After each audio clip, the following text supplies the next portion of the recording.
Chapter 51. Forest of Denial, 1. The place Samuel led the group to was none other than the inn Alex introduced to Ainz Audioverse. When they climbed past the floor he stayed the night before and went up to the third floor, Ainz Audioverse got a huge shock after he saw the three individuals waiting for them. Hugo? Huh, Cial? Hugo also showed a similar reaction. Cho-Hung's eyes went round as she spat out a surprised groan herself, and meanwhile Dylan let off a wry chuckle as he crossed his arms. Oh my God, I had no idea we'd meet each other again less than an hour later. They were searching for a porter when I was in the pub, so I applied right away. A bitter smile floated up on Ainz Audioverse's face. He recalled Dylan's advice from earlier on. What's this? You know the folks from Carpe Diem already? Well, something like that. Let's say that we know who each other are. This fella. After hearing Dylan's reply, Samuel took a sweeping look at Ainz Audioverse with a renewed interest. Nothing we can do but take it as a trick of fate, I guess. Dylan raised his hands up in defeat. In any case, time is gold. We'd like to hear that delicious deal of yours right away, if possible. Hee. Give me some time to start cooking, will you? However, I'm sure you can pick up on the delicious scent already. Yeah. Samuel joked for a bit and dragged a big table to the middle of the room. He then spread out a map on it. While the crowd gathered around it, Ainz Audioverse stayed in the corner, unmoving. He wondered whether a porter like himself was even allowed to butt in here.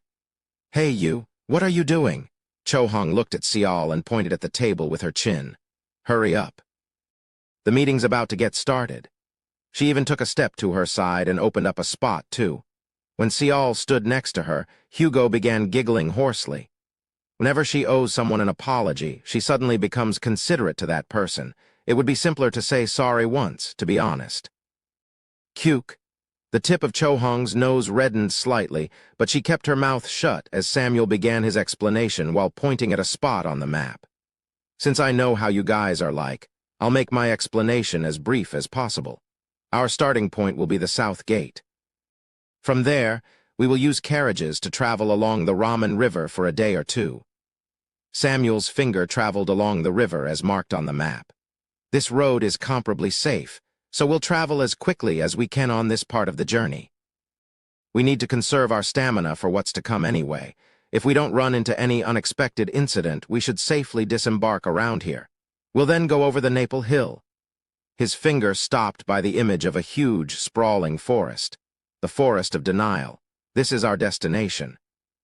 Most likely, we will have to go past the entrance and carry on until some sort of an interruption halts our progress. The moment he heard the words Forest of Denial, Dylan's complexion hardened, but he didn't say anything. Samuel licked his lips and formed a confident smile. I've heard this information from a very reliable source. Apparently there is a pretty sizable tomb within the Forest of Denial. A tomb, you say? That's right. And no, it's not your regular tomb either. There is a very good chance that it's a tomb related to the ruined empire. Are you suggesting that we raid the tomb and loot the grave goods? Exactly. If it's true, then we might be able to acquire amazing artifacts for ourselves. Dylan rubbed his chin in contemplation. I was wondering why we were going so far down south, but I see now. It's plausible. This place is indeed within the old empire's territory. It's not only that. You know that Cecilia has put up a mission of scouting the Forest of Denial, right? I'm aware of it, yes. There is also that mission from the royal family to consider, too. If everything goes smoothly as planned, we will be able to receive rewards from 3 sources. Okay, I see what you're trying to say here, Samuel. Dylan calmed down Samuel as the latter began jumping up and down in excitement. So this is how an expedition is arranged.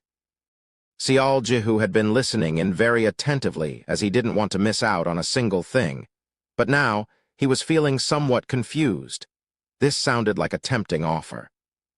Unless nobody else access to this information. He found it rather suspicious that no one had conquered this Forest of Denial, seeing that it was no more than 4-5 days of travel from Haramark. In other words, there must have been some kind of a problem to worry about.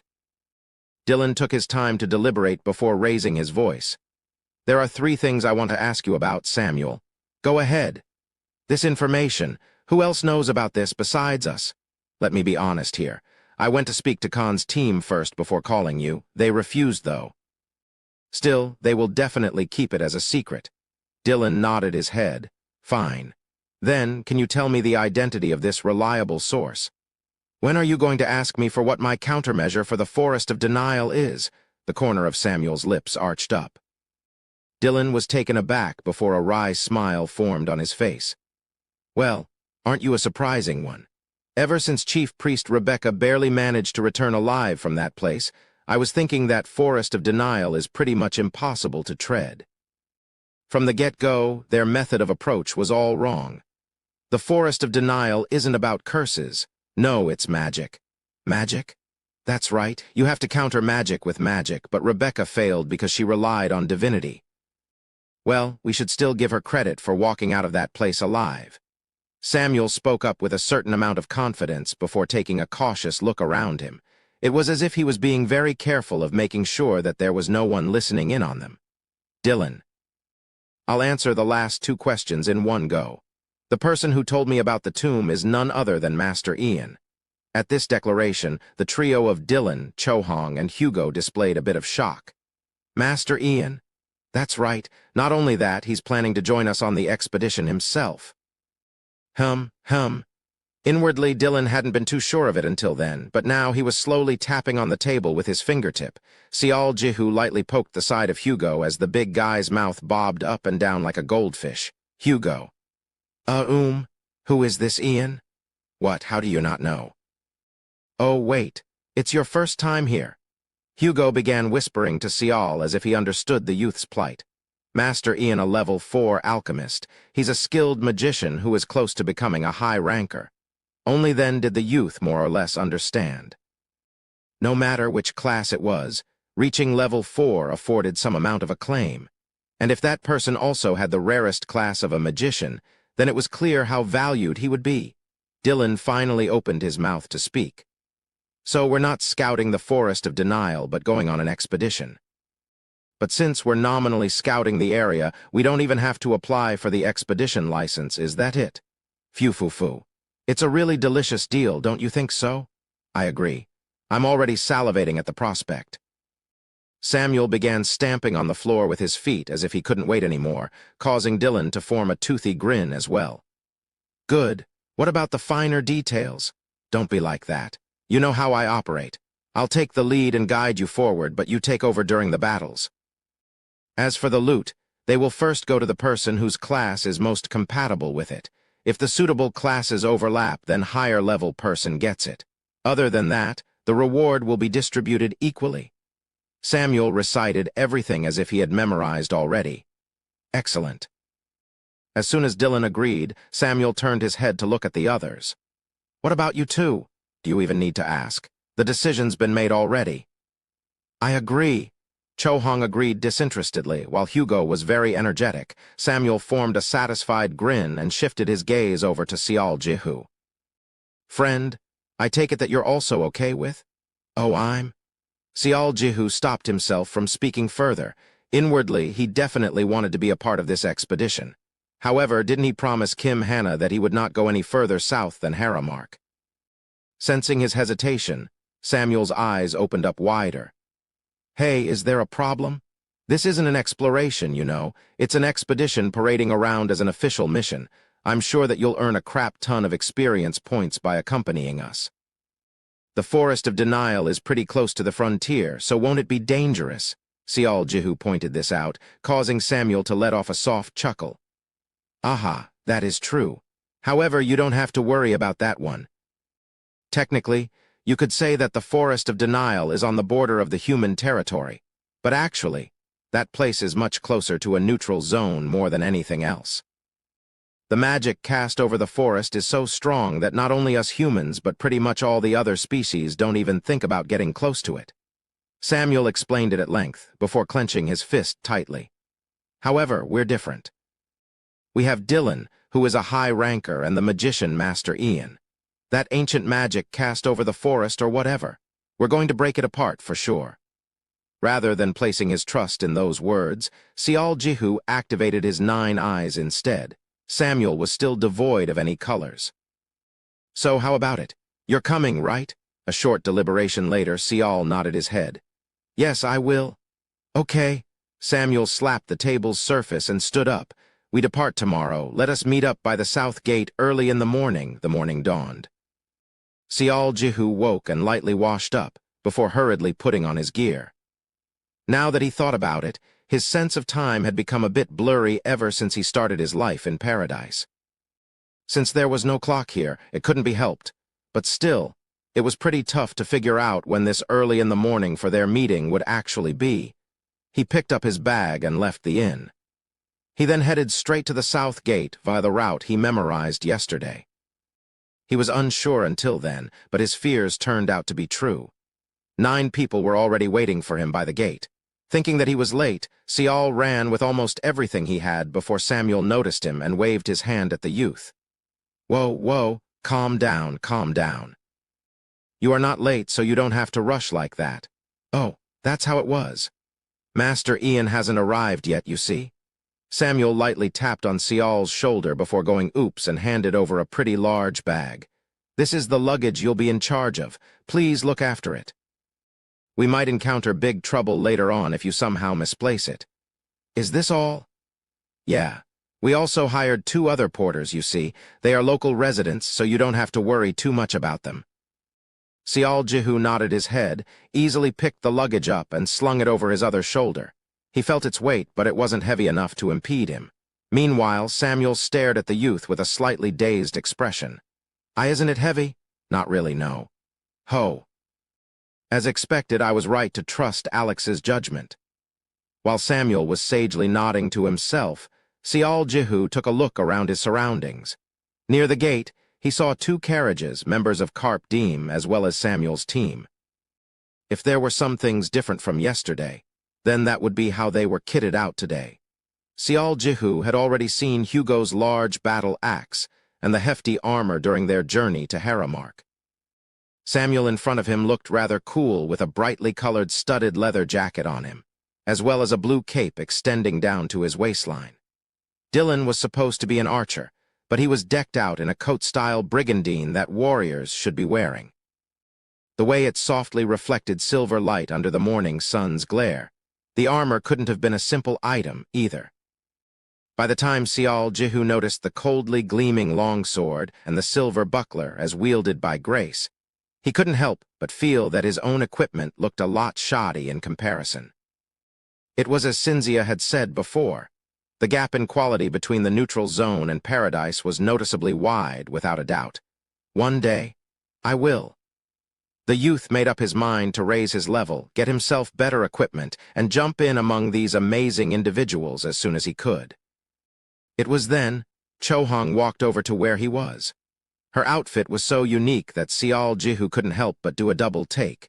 She wore a white robe similar to Alex's, but there was a layer of chain mail on top of that. Also, her chest, arms, and legs were all covered in layers of metallic protection as well. It was a somewhat complex arrangement of equipment, to say the least. Is she a priest or a warrior? Cho-Hong didn't even take a second glance at the confused Sial Jihu and tapped on Samuel's shoulder. So when is that pervert coming? What do you mean, pervert? You should watch what you say in front of Master Ian. It doesn't matter, does it? He's not here yet anyway. Well, I wonder about that. Samuel grinned refreshingly and began waving his hand around. Sial Jihu followed his line of sight and spotted a man walking towards the group from afar. His height was about average, his physique on the lean side. His hair wasn't completely ash-white, but much closer to salt and pepper. Seeing all those wrinkles near his eyes, he must have been way past the 40s and well into the 50s. Most importantly, though, the long white beard that extended down to his navel reminded the youth of a certain wizard from a famous movie franchise. Oi tilde Roman 2. The man wearing an ivory-white robe waved around his hand carrying a wooden staff with its slightly bent tip. This man was none other than Ian. You've come, Master Ian. Samuel greeted the magician with a clean-cut bow. Sorry, I got held up slightly. Been a while since I've been in Haramark, and the streets felt so refreshingly open, you see. Well, I hear you.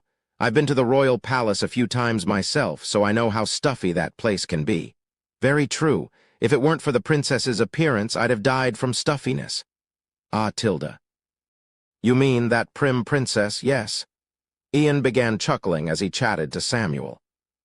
Sial Jihu had formed something of a general impression on the older man from the story he heard yesterday. But today, he couldn't help but think that Ian's easygoing personality came across as slightly more friendlier than expected. In any case, let's depart. If I stay here any longer, the royal family might try to hunt me down. They have been persuading me to change my mind right until this morning, you see. Oopsie daisy, that definitely won't do. Shall we get going right away, then? Should I get on that carriage over there? Yes. Oh, and by the way, just as Samuel spotted Sial Jihu and hesitated slightly, Cho-hung grabbed the youth's arm and spoke up. This kid is riding with us. Oh, that should be fine. Samuel nodded his head. Ian smiled brightly as soon as finding Cho-hung, though. Oh, Tilda, Cho-hung, it's been too long. You look good as always. Shut up, you perverted geezer. Cho-hung raised her mace and growled in a threatening manner before spinning on her heels. Sial Jihu was helplessly dragged away by her and ended up climbing aboard the Carp Deem's carriage, and shortly afterwards, let's go. Along with Samuel's shout, 2 carriages slowly departed from the south gate. It was the beginning of Sial Jihu's first expedition. The inside of the carriage was silent. Dylan said he wanted to feel the passing breeze on his face and climbed up to the roof. Cho-hung only stared outside ever since the trip got on the way. Meanwhile, Hugo was grinning like a fool for some reason on the side. Cho-hung then suddenly spat out a lengthy groan and began rummaging through her inner pockets before a frown formed on her face. A cuss leaked out from her lips next. Sial Jihu had been watching her quietly until then and pulled out a packet of cigarettes out before pushing it to her. Here. Hey. Cho-hung blinked several times before her head creakily turned towards him. No, I'm fine. I don't like those flavored cigarettes. If you don't like the flavor, you can avoid it by not breaking the capsule inside the filter. Really? Hum. Cho-hung faked a cough and took 1 cigarette out of the pack. Right away, Hugo covered his eyes and began laughing out loudly. He grasped Sial Jihu's shoulder and spoke.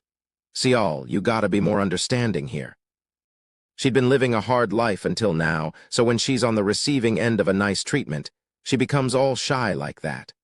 Shut up, Hugo. Cho-hung shot him down and began puffing on the cigarette while complaining. I'm surprised, though, you don't look like a smoker. I'm a chain smoker, actually. That's nothing to be proud about. In any case, thanks. By the way, why did you look like you stepped on shit back then? I did what? It kind of felt like that she was trying to change the subject, but still, he shrugged his shoulders and replied. Well, I was just looking at everyone's equipment. They all looked pretty cool to me. But your own stuff isn't so bad either. Cho-hung rested her chin and primly narrowed her eyes. Isn't that boiled leather armor? That's the best one available among the leather armors, isn't it? I see that you also wear a chain mail underneath too, although that's rare. A bit cheap looking, but you got all the important parts covered up too, and your spear looks good too. Really? Yeah, really. Didn't you see, Clara?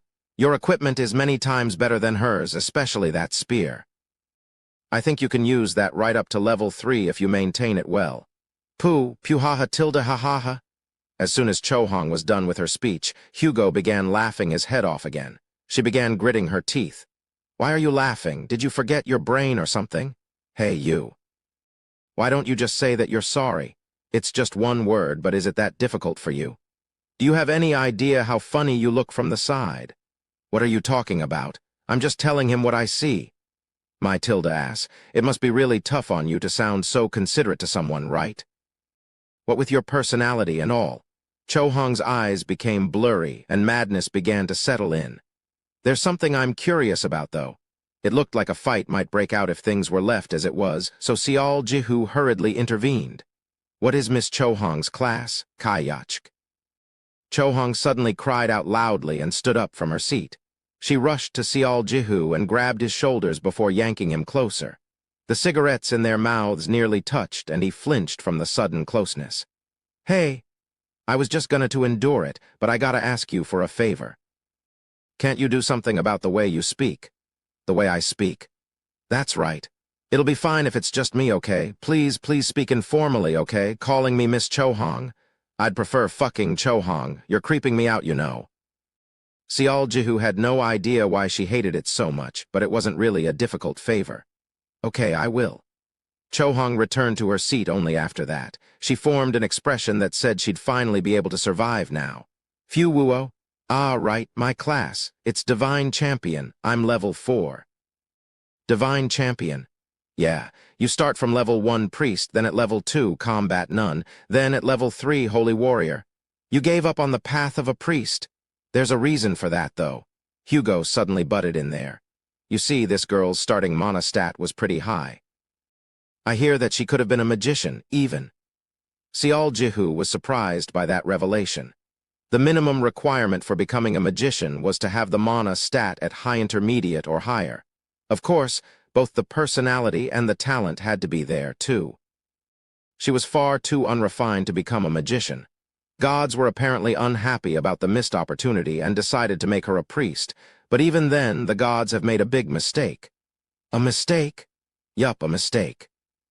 I'm sure you've basically figured it out after seeing her walk the path of a warrior even though she's supposed to be a priest, right? Hugo, I told you to shut up. This is your final warning. Chohong began glaring at the big man. However, Hugo didn't even pay her any mind and simply tapped on his head with his finger. You see, even the gods had no idea that this girl was completely soft in the head. And with that rough personality of hers, never mind being a magician, you think being a priest suits her? Ah, pew ha ha ha ha. Hugo threw his head back and began guffawing again. It was right at this moment that Chohong, with her nails all ready to attack, pounced on him. The carriage rocked hard, so much so that Dylan on the roof, enjoying the breeze, nearly fell off from there. Dylan, Dylan. Dylan could hear someone desperately calling for him from the carriage, but he just quietly gathered his hands together and murmured, "Sorry, rookie." Chapter 52. Forest of Denial 2.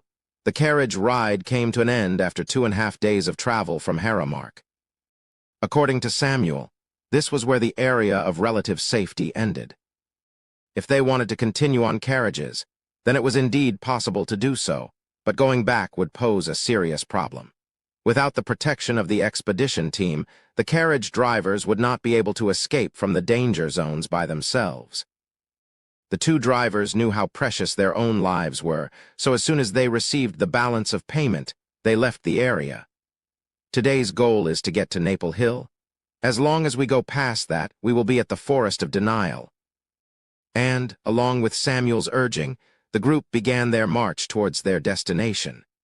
In Paradise, a level 1 Earthling would start as a porter almost always regardless of whether one was a contracted or an invited.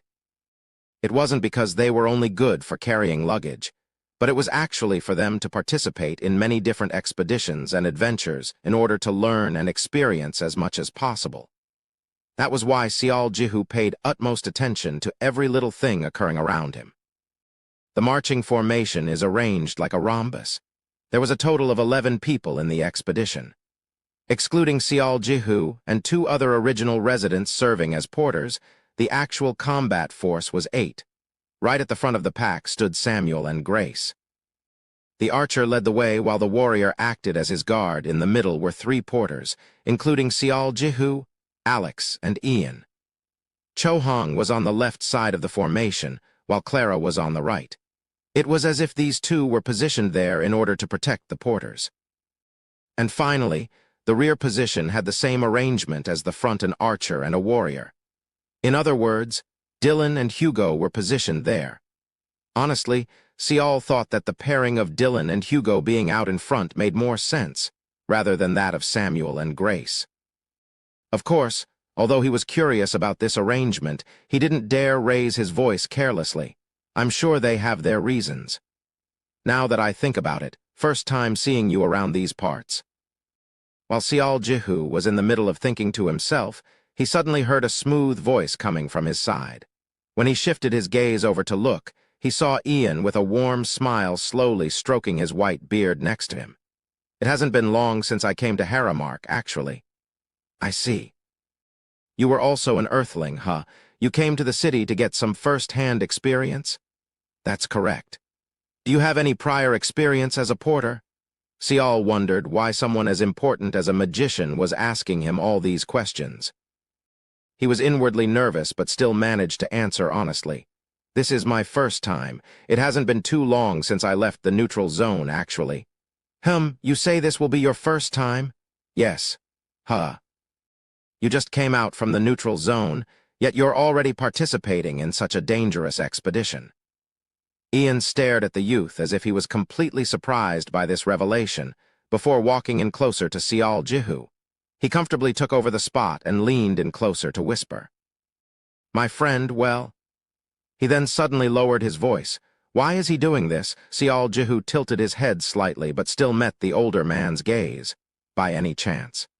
When Ian formed a serious expression, even Sial Jihu became serious as well. Could there be something dark and sinister with this expedition, a truth he hadn't figured out yet? Could he have been too rash by joining this expedition?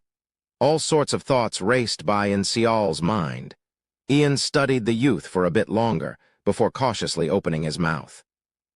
Do you like titties? Sial Jihu doubted his own hearing just then. Grace sneaked a glance towards her back and began giggling softly. Sial wondered if he was being prank, but Ian's expression was serious. I really like them. His expression was not at all serious as he giggled rather slyly. I mean that soft feeling when you're fondling them or when you're busy rubbing your face against them. It's totally the greatest thing in the whole world. Don't you agree? Sial, let's switch our position for a sec. Tui, Cho-hong spat on her hands and gripped her mace tighter. Seeing this, Ian began laughing in a jovial manner. I made a fool of myself. Do forgive me and let me live for a while longer, would you? It'd be better to match what you're saying and what your expression looks like, you hear me? At the bare minimum, say those words while looking a little bit surprised or apologetic, okay? I see that the mood in paradise has worsened lately. I only meant to joke around with a newbie so that his anxiety would be lessened. Ian began complaining. Cho-hong was about to blow her top, but then she heard Dylan warn her with, Cho-hong, your temper, from the back. Judging from Dylan's attitude, as well as how Samuel acted earlier on as well, this Ian must have been a highly respected person in Haramark. Damn it, fine. Whatever, you stop bothering the kid and leave him alone. Can't you see that he's busy studying our formation? Oh ho, studying is it? Ian lightly clapped his hands and formed a content smile. You were a young scholar burning the midnight oils of academic variety, I see. Instead of helping you, I was actually disturbing you, wasn't I? All right. Do ask me what you're curious about, and I shall answer. Sial Jihu was slightly apprehensive about the older man spouting some other random nonsense, but there were things he was too curious about. So, while getting mentally ready to switch his position with Cho-hong at any given moment, Sial Jihu asked Ian, what criteria do you use to assign the positions at the front and at the back? Aha, Ian grinned softly with a slight nod. As there was a chance of offending some people, Sial did his best to beat around the bush, but the older man accurately grasped the actual meaning of the question. First of all, do you know that an archer always takes the lead regardless of whether it's an expedition or a strategic assault mission? Yes. As the lead in an expedition, there are two important things you need to do. The first is leading your comrades down the correct path, and the second is sensing the approaching enemy in time and alerting your team. When considering these 2 points, Samuel is the perfect man for the job. That was what Sial Jihu couldn't understand at all. Dylan was also an archer, and not only that, he was a level 5 high ranker. Samuel proceeded from level 3 tracer to level 4 pathfinder. His overall combat prowess might fall a little behind those of his peers, but as far as finding the right path, he's among the very best. If we find ourselves in a maze or an area still left unexplored and therefore with no paths to follow, his true value will naturally reveal itself. If Samuel is thinking of advancing to level 5 Grand Pathfinder, his abilities should evolve even further. Master Ian, it seems that you've read my mind already. Samuel turned his head back and showed his astonishment. When you reach level 5 and become a high ranker, you will be asked to choose which god you wish to serve. That is the moment when the class path you have chosen becomes critically important. Think of it this way. Your class will either evolve or become even more specialized to suit the powers of the gods you choose. Sial inexplicably recalled what Agnes told him a while ago. On the other hand, Dylan is a level 5 arch shooter. Simply put, he concentrated on increasing his combat potential. So, he'd display an overwhelmingly frightening prowess during guerrilla warfare, but compared to Samuel, who's walking the path of trackers, he'd lose out somewhat in his ability to investigate his surroundings. Ian must have been feeling thirsty as he stopped talking there and took a gulp from a water bottle. And, with Dylan behind us, he's able to give a sense of stability to the formation, too. If something happens, he should be able to figure out what's going on from there and come up with a plan to deal with it pretty quickly. If my guess is correct, Dylan will be taking the lead as soon as a battle breaks out. Am I wrong? But wouldn't there be a case where the rear is attacked first? That's why we have Hugo there as protection. So, how about it? Has your curiosity been satisfied somewhat? Ian winked at Sial. The youth bowed to show his thanks as his curiosity had indeed been satisfied. Thank you. Oh ho, you are a rather courteous fellow, eh? Ian began chuckling softly. If you don't find this old man's ramblings boring, then I'd like to chat with you for a while longer. By any chance, how much do you know about this forest of denial? Actually, I don't know anything about the place. It's pretty simple. Any intelligent life form entering the forest suddenly starts to violently deny something's existence. What could he even mean by that? Sial Jihu's eyes gleamed brightly with interest, causing Ian to speak up with lots more energy as well. No one can predict what you'll end up denying, you see. It's completely random. But if it's only denying something, that can't be a big enough problem, right? That's too simple a way of looking at things. Ian shook his head right away. I told you this, didn't I? No one can predict what you'll end up denying. For instance, what do you think will happen if you suddenly start denying my existence? Sial Jihu became speechless then. I'm sure you'll try to kill me no matter the cost. Not only that. What if, in the middle of a battle, you suddenly decide to deny the existence of your own weapon? What then? Would that be all? What if you want to deny your own existence? What then? The continuing chain of questions succeeded in giving Sial Jihu goosebumps running down his spine. Did something like that really happen before? The number of expeditions that got annihilated like that are far too many to mention, young man. It's to the point that the royal family almost ended up proclaiming the entire area as a forbidden zone for any type of expeditions. If it weren't for Haramark, such a decision would have been passed already. It's a scary place, then. It's definitely not a place to fool around, that's for sure. However, I've been researching the Forest of Denial for a long time. I've prepared some countermeasures, too. If my theory is correct, then the mysteries of the forest should be unraveled by our group soon enough. Although he was worried about the possibility of this countermeasure not working, Sial Jihu didn't go out of his way to voice them. He thought that he shouldn't become a wet blanket so early on in the expedition. Perhaps sensing the youth's anxiety, Ian gently patted him on the back. Don't sweat it, my friend. If my countermeasure doesn't work, we simply turn around and go back to Haramark. That's all there is to it. You see, I don't want to die just yet. That made much sense. Thanks to Ian talking to him in an overtly friendly manner, some part of Sial Jihu's anxiety had been assuaged. Ian might possess a lecherous side to him, but he was also a magician with a bountiful knowledge base. For someone like Sial Jihu, who knew practically nothing about the ongoings of paradise, every word Ian spoke had the potential to become his flesh and blood in the long run. Also, Ian knew how to spin his tales in an entertaining way, so Sial Jihu completely forgot about the boredom of the march and focused deeply into the older man's stories. It felt like he had become a grandson listening to the tales of his grandfather. As they marched on while chatting to one another, the sun slowly crept ever closer to the horizon, and the scenery gradually changed. The Raman River, serving as their waypoint until now, branched off into several smaller tributaries, while the earth became rougher and muddier as if it had absorbed way too much moisture. Samuel stopped his steps just about then. You don't level up automatically, but gods determine it for you. You've been to the Chamber of Awakening back in the neutral zone, yes. You should go and visit a temple as soon as this expedition is. Mm. When the march was abruptly halted, Ainz stopped talking and took a look. Sial Jihu surveyed his surroundings, and his jaw fell to the floor as soon as he saw incredibly tall trees standing here and there. He briefly wondered whether they had arrived at the Forest of Denial already, but it seemed that wasn't the case. Samuel was on his knee, busy staring straight at the ground. "Samuel, is something the matter?" Dylan's uniquely dignified voice came from the back. Samuel raised his hand to signal that he needed a bit more time before he smoothly got up with a smirk on his face. "How interesting. We've got ourselves cave Ettins." "Cave Ettins? But aren't they supposedly cave dwellers? What are they doing here?" "Maybe they're out to forage for food." Samuel shrugged his shoulders and looked to his left.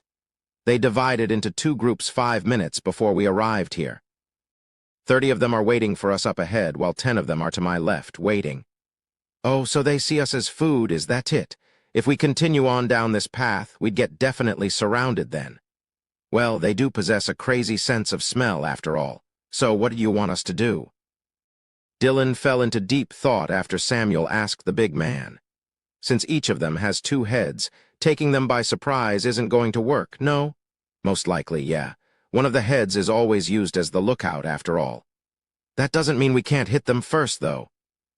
"I'll ask Hugo to accompany you, so go and cut loose for a while."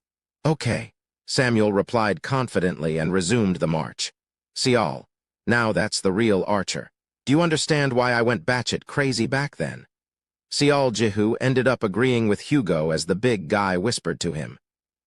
To be able to figure out what happened 5 minutes ago simply by staring at the ground for a few seconds.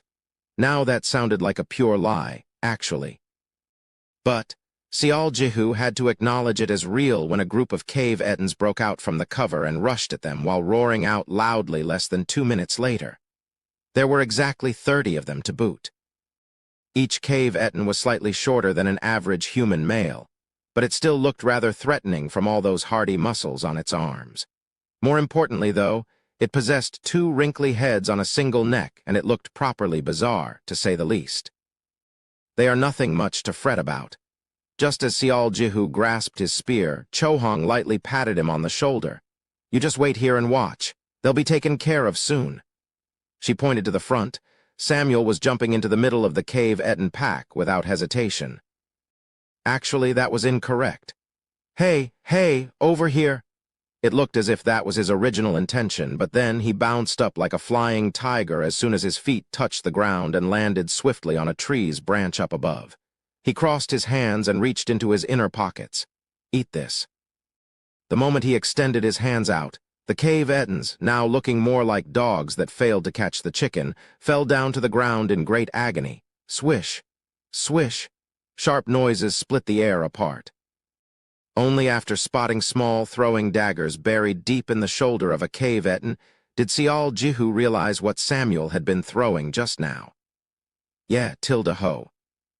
When 3-4 of them also resorted to throwing their weapons at him, Samuel suddenly transformed into Tarzan and leaped away to land on the tree in front. Ian showed his admiration as Samuel continued to pepper the cave Ettins below with the throwing daggers. Very admirable. He made sure that all 30 are focused only on him. The older man spoke those words after he saw Hugo and Grace rush out to seize this opportunity they had been waiting for. Hugo pounced like a panther and swung his battle axe in a surprise attack at the backs of the cave Ettins, who were currently preoccupied by Samuel's antics from up above. 3 pairs of heads separated from the bodies of 3 creatures. The monsters hastily turned around to look behind, but all they could see now was a huge, bloodied axe closing in rapidly to crack their skulls. The group of monsters was already confused about what to do next, yet when the level 4 barbarian warrior arrived in their midst and proceeded to ruthlessly step on them, they fell even deeper in confusion. Every now and then, 1 or 2 tried to attack from the side. However, Grace stuck very close to Hugo's blind spot and protected him with her shield or lent timely support with her sword, making it impossible to get close to the duo. Eventually, Even Samuel had climbed down from the tree, and along with Clara, they began firing arrows from the front and back. The group of cave Ettins got fragmented in an instant. It happened then. Here they come. Dylan spoke with a calm voice and pulled his bowstring back as he aimed towards the rear of the formation, towards 10 cave Ettins rushing in. They were hastily rushing over here after their main force was getting annihilated in the proverbial blink of an eye. How many are you going to leave me with? You should ask them that. Do-do-doom. Dylan's shoulders quivered slightly as he let go of the string. Then, a loud explosion similar to a gun being fired could be heard. Sial Jihu felt his eardrums become numb from the shockwave and hurriedly covered his ears. And then, boom, boom, boom, he became utterly flabbergasted by the sight of the ground exploding several times. It was as if landmines were going off in succession where the arrows had landed. Cave Ettins had been mindlessly rushing forward, so when that happened, they all flew in the air, their arms flailing about quite helplessly, before crashing head first to the solid ground. They began convulsing as the shower of debris and earth covered them up. A few tilde. Cleaning up afterwards isn't my style, though. I'll leave them to you, Chohong. Yeah, sure thing. While looking somewhat wistful, Chohong made her move while dragging the mace along. So this is the arch shooter, a high ranker. It wasn't as if they were twisting the arms of unruly children, yet the supposed battle ended in such an anticlimactic fashion. Of course, this wasn't a bad thing. Easily beating back the enemy would result in far less casualties than when fighting tooth and nail to barely grasp the victory, after all. Indeed, Sial Jihu knew this yet. So, how was it? Why, yes, pardon. Sial Jihu had been dazedly looking at Chohong checking and killing any survivors until then. He flinched a little and hurriedly looked to his side. Ian was there with a bright smile on his face. Your first impression, having witnessed the battle of an expedition team. Sial Jihu closed his mouth. He didn't need to be reminded of it to fully appreciate the reality with his entire being. The impression left behind by the strength displayed by the individual combatants ran deep, of course, but the things that etched most deeply in his memory were the way they all matched each other's timing as if they had made a prior arrangement, as well as how they controlled the direction of the battle and made it go the way they wanted it to. This isn't their first time cooperating together. They've been through a lot together, and that's why they can trust each other wholeheartedly. Sial Jihu nodded his head and closed his eyes. Faces of several people he knew fleeted in and out of his head just then. Someday I'll form my own expedition team. For the first time ever since his arrival in paradise, such a thought entered his mind. As soon as the battle ended, the expedition team collected their spoils of war. Well, they were nothing more than weapons and equipment the dead cave Ettins had dropped, but every one of them was worth something. Also, since these creatures used stuff taken from their human victims, sometimes it was possible for a pretty good windfall to show up too. Sial, look, here's another one. Sial Jihu had been wordlessly stuffing his bag with items Chohong brought to him, and when he spotted Hugo walking over with his arms full of loot, the youth opened the mouth of the bag wider. Samuel was quietly observing from the side, before lightly clicking his tongue. The bag was imbued with magic that increased the storage space as well as reducing the overall weight, so it could swallow up a lot of stuff, but there would still be a physical limit of sorts. It was already packed full of provisions, tent equipment as well as sleeping bags, so when weapons were placed in there, the bag should end up weighing a ton. He had no complaints whatsoever about Sial Jihu, who continued to accept more stuff without raising a fuss. But the real problem Samuel had was with the two local porters who only studied the mood and never once tried to carry anything until now. This is why the original residents are. As the leader of this expedition, Samuel simply couldn't overlook this transgression. Just as he was about to go over there and speak his mind, he ended up faltering in his steps after seeing Sial Jihu sling the bag over his shoulder and lightly stand back up. Hey fella, are you all right? It looks really heavy. Well, I'm fine so far. The youth even lightly jumped up and down on the spot. The look of suspicion crept up on Samuel's expression right away. I know that I've asked you this question before, but well, are you really a level 1? See, I told you, it's not only me. Alex began chuckling out loud as if he had predicted this a long time ago. In any case, we'll be climbing up Maple Hill pretty soon. It's not too late, so how about splitting some of your luggage and handing them over to the others? Oh, I'll be fine. I won't negatively affect the pace of the team. If you say so. Okay. What could Samuel do here since the man himself said it was fine? Samuel turned around and met the gazes of the two local porters. He was telling them that they were on short notice, and so the march forward resumed. The bag became heavier now, and that placed greater burden on his shoulders, but Sial Jihu actually preferred this. I get to train as well, so it's fine. Compared to back, when he got repeatedly beaten up by Agnes, all in the name of increasing his overall endurance, this much was nothing, really. Soon, the expedition began climbing up a hill just as Samuel predicted earlier. The Forest of Denial was upon them. Chapter 53. Forest of Denial 3. The expedition team smoothly climbed over the hill. Samuel was leading the group with great haste, saying that they needed to go past the hill before the end of the day. However, he suddenly came to an abrupt halt. Sial Jihu immediately went on alert, wondering if they were being attacked again, but he soon realized that they had arrived at the hill's summit. Standing in the front of the group, Samuel pointed to the other side. The Forest of Denial. Sial Jihu also arrived at the summit and dazedly cast his gaze down below. The dense forest below him boasted a colorful cacophony of many different shades of green, as it spanned across a massive area that went as far as eyes could see. It was so big that the sea of green seemed to stretch on forever and ever, well beyond the horizon. We're going in there. Something certainly set the Forest of Denial apart from every other forest they've been through until now.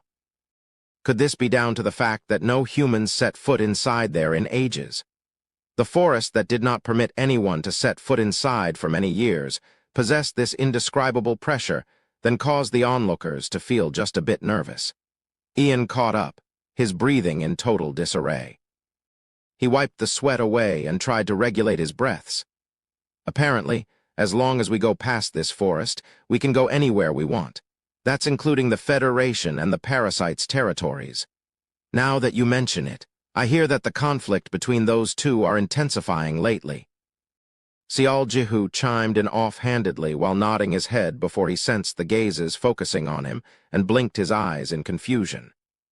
Ian's eyes opened wider still, while Samuel was staring at him with a face that said, just what the hell could be this guy's real identity? Even Dylan was displaying a similar type of reaction too. Well, he only muttered out what he heard from Kim Hannah, that was all. A bit of awkward silence later, Ian began guffawing out. Well, you continue to surprise me, young friend. You're right. Not too long ago, the Federation announced that they were getting in bed with the cave fairies. Without a doubt, they now have one more ally with a great deal of power.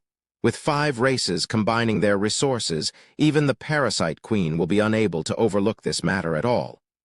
Federation. Parasites? Even though he was flustered, questions still arose in his head. Just how strong was the race of parasites that 5 different races had to combine their powers? Thanks to his dream, he was more or less aware of the truth, but it was a blurred memory now, and he couldn't be too sure of it. Seriously, man. I've never seen a guy hiding his level to become a porter before. I've seen the opposite plenty of times before, though. It was as if Samuel became even more sure of his thoughts being correct now. Sial Jihu found it too much of a hard job to correct his misunderstandings and simply issued a long sigh as a reply instead. Shortly afterwards, the expedition climbed down the hill. However, isn't that surprising? They might share a common ancestry, but for the 2 hostile races of sky fairies and the cave fairies to become partners. But that just goes to show how desperate they have become. And it's not just the fairies either. They only managed to survive until now because that species started this Federation thing. Otherwise, they'd have been thoroughly destroyed already. Whatever the case might be, at the end of the day, it's not all bad news for the humans, no. If you're thinking of pitting the 2 sides against each other, then I should tell you that you're being too pragmatic. Sooner or later, the time for humans to make that important decision will arrive. Sial Jihu watched Dylan and Ian chat with each other and got next to Alex. Alex. Did I make a mistake just now? No, you didn't. It's not a secret anyways. Then why? Tilde that. The information on the ongoings of other races are something only shared among high rankers. Well, you might hear a wind of it if you're level 4. I mean, it's something meaningless for a lower-leveled person to learn anyway, right? Sial Jihu displayed an expression that seemed to ask why. So Alex hurriedly continued on. Think about it for a sec. A newbie freshly ejected from the neutral zone is going around saying, "This is what's happening with the politics, tilde. The current situation with war is like this, tilde, and even relays accurate information. Then how would you feel?" He's showing off. Gimme a break. No, it'd be more like amazement. Also, they'll be curious who his backer is. Alex glanced at the youth with a meaningful gaze before he lightly tapped on Sial Jihu's side in a joking manner. That's why you should start telling us the truth, you know. Just what is your level, really? Why did you decide to participate in this expedition? Why don't you just show us your status window? Sial Jihu turned his head upwards and glared at the heavens above. The sun was gradually sinking lower to the western horizon, and the dying light of the sunset colored the world orange. Actually, I'm level 10. As I thought, I knew it. So what's your class title? The Spear God. Q, a god is it. I'm no longer scared of the Parasite Queen now. Alex's raucous laughter reverberated around the hill. The expedition stopped their march just short of Maple Hill's End, in other words, right in front of the Forest of Denial. Before they set foot inside, Ian requested some time to investigate the forest first. Now that their march had come to a stop, the group prepared to spend the night here. While Ian went around the perimeters of the forest accompanied by Dylan and Chohong, Sial Jihu got around to performing small tasks such as setting up tents and getting the sleeping bags ready.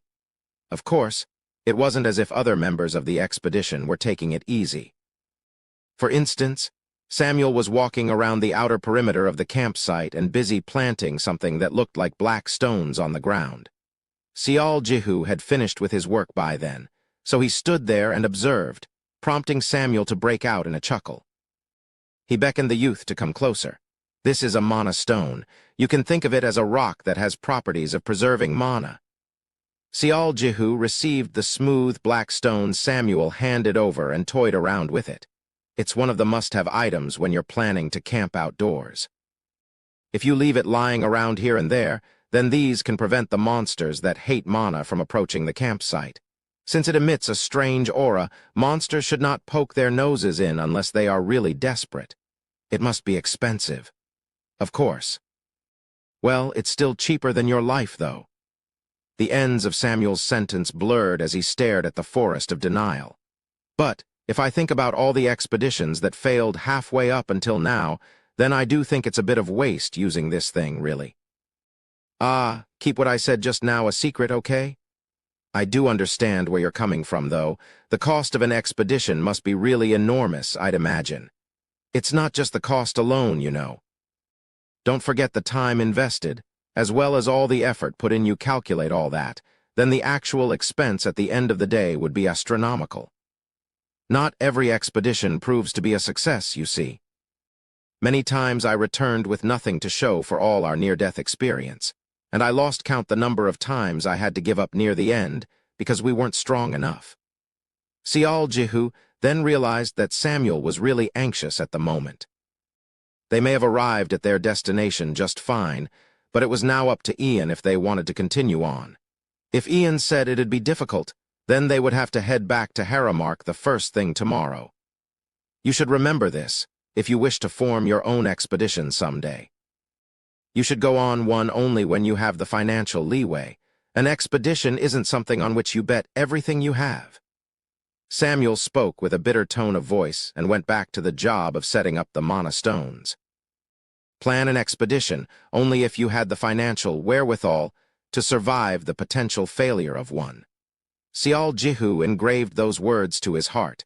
Ian and company returned around the time dinner was coming to an end. Samuel stopped eating and ran towards the elder sorcerer, and they chatted for a really long time. Ian's complexion wasn't so good, and even Samuel formed a grave expression, so Sial Jihu assumed that the expedition would come to an end here. If there was one distinct advantage to being a porter, then that would be him not needing to stay as the night watch. He was told that it was not practical to entrust a level 1 with the most crucial job of guarding the camp, which would become even more important when camping near a high-danger zone like the Forest of Denial. He did experience being a night watch while walking to Haramark, but Sial Jihu was still glad that he didn't need to do it again. He entered his tent and climbed inside the sleeping bag. The night deepened, but sleep didn't come to visit him. He found it hard to close his eyes as there were many things filling up his head. He squeezed his eyes shut and tried to force himself to sleep, but then someone suddenly entered his tent while muttering out lots of complaints. "Who's there?" "It's me." It was Cho-Hong. She chucked a pillow and a blanket on the floor and plopped down right next to him. That goddamn old man, and he was speaking in such a serious voice too when trying to cop a feel. I should have broken his wrist right there and then. "What about your sleeping bag?" "I don't use one. I can't sleep if I'm feeling stuffy and the like." When Cho-Hong laid down next to him, Sial Jihu couldn't help but get this weird feeling, but he decided not to mind her presence. The frequent sleeping together with the opposite sex was one of the things he had to get used to in paradise, after all. The stillness continued on for some time before Cho-Hong suddenly lied down on her side and faced Sial Jihu. Her eyes gleamed slightly in the darkness. "Looks like we might continue on." Her words sobered him up instantly. The geezer's guesses were on the money. The Forest of Denial isn't about curses but magic. "Really? But I thought the mood back then was pretty serious." "Right, he said that a really powerful ancient spell is cast here." "An ancient spell, is it?" "It's a type of magic only a few were capable of using even back in the days of the Empire. It's all lost now after the parasites swallowed them up, though."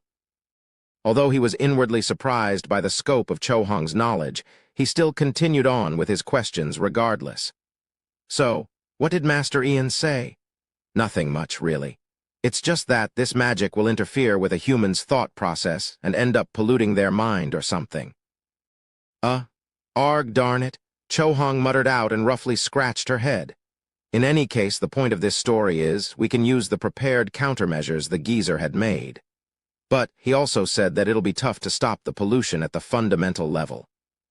We gotta suppress our emotions as much as possible inside the forest, apparently. Cho-Hong muttered softly before cackling in a sinister manner. "You should have seen Hugo's face back then. Well, think about it for a sec. With that personality of his, you think it's possible for him to control himself? It's not like you're any different." "Wanna die?" Her voice suddenly turned cold. Sial Jihu decided to immediately change the subject. "In any case, the countermeasure against the magic itself is imperfect. That's what you're saying." "What can we do? It's already pretty impressive to resist against mind manipulation magic to begin with. By the way, aren't you going to sleep?" Perhaps she got tired of answering him. Cho-Hong began complaining once more. "I've got lots on my mind and can't sleep." "And why would you have lots on your mind, level 1 brat? Why did the royal family issue an order to scout this dangerous forest, for instance?" That was a simple but logical question to ask. This expedition was formed in order to loot the grave goods within the tomb, but still, the pretext was the scouting mission issued by the royal family, after all. "You're worried about some strange things. Those guys always act like that. Their eyes all bloodshot and the like, impatiently waiting and trying to reclaim their land as soon as possible." Cho-Hong spoke with a rough tone of voice and didn't think too much about it, but for Sial Jihu, he simply couldn't overlook this matter. He couldn't be certain, but there must have been a deeper reason, the reason for issuing a mission to scout the Forest of Denial. "I should start sleeping soon, too." Cho-Hong energetically yawned and stretched her limbs before extending her rather healthy thigh and placing it over Sial Jihu's chest. "Take it down." Cho-Hong began giggling. "I don't wanna. This lady has personally come to your tent for your protection and even kindly explained things to you, so shouldn't you tolerate this little thing, no?" Sial Jihu tilted his head slightly. But I thought you came here because of Master Ian. He then felt the leg perched on his chest tremble ever so imperceptibly. Was I wrong? Zzz. You aren't that good at pretending to be asleep, you know. Sial Jihu giggled loudly. Okay, I get it. Keep looking after me even in the future. That prompted a grunt of cuke to leak out from her, and then, Bastard, can't you just let it slide? Chohong pounced on him with a reddened face. That night, Sial Jihu was able to fall asleep pretty quickly from the fatigue of fiercely wrestling with Chohong in the tent. The morning sun rose up. After breakfast, the expedition quickly disbanded the overnight camp and finally stood ready in front of the Forest of Denial. Since they decided to continue on, there was no need to wait around anymore. Remember it well.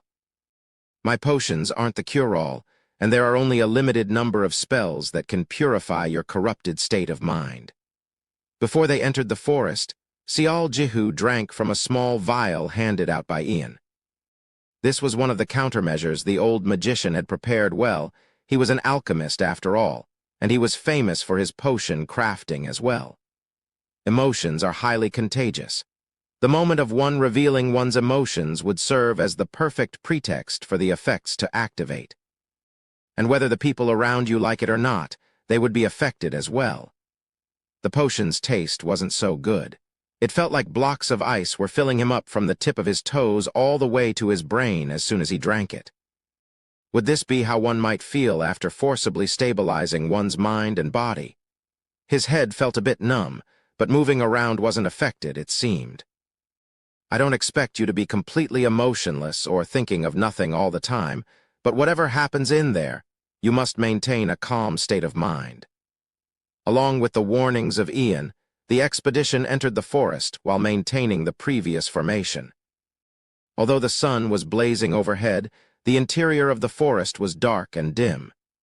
Trees tall enough to block out the sky did exactly that, blocking out the sunlight, and they cast a thick shade all over the greenery extending from the hill behind them. Sial Jihu focused only on the march. As soon as entering the forest, hot and stuffy air came in contact with his skin. The sensation of muddy ground beneath his feet got on his nerves for some reason, as the tall grasses and intertwining thickets continuously brushed past him.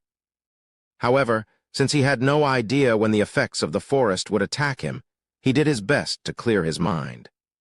Others must have thought the same, since none of them bothered to say anything and continued to follow after Samuel's lead. The only sounds they heard were the calls of the birds, cries of unknown beasts from the distance, and the unseen flowing water. Suddenly, Samuel's steps came to a halt. Surprisingly, he wasn't looking down on the ground, but at the sky. More specifically, at one of the lush trees found within the forest. Dylan spoke up first. Samuel, what is it? It's a corpse. What? There's a corpse hanging on the tree. Just as he said, there was something that resembled a huge plastic bag dangling on a tree.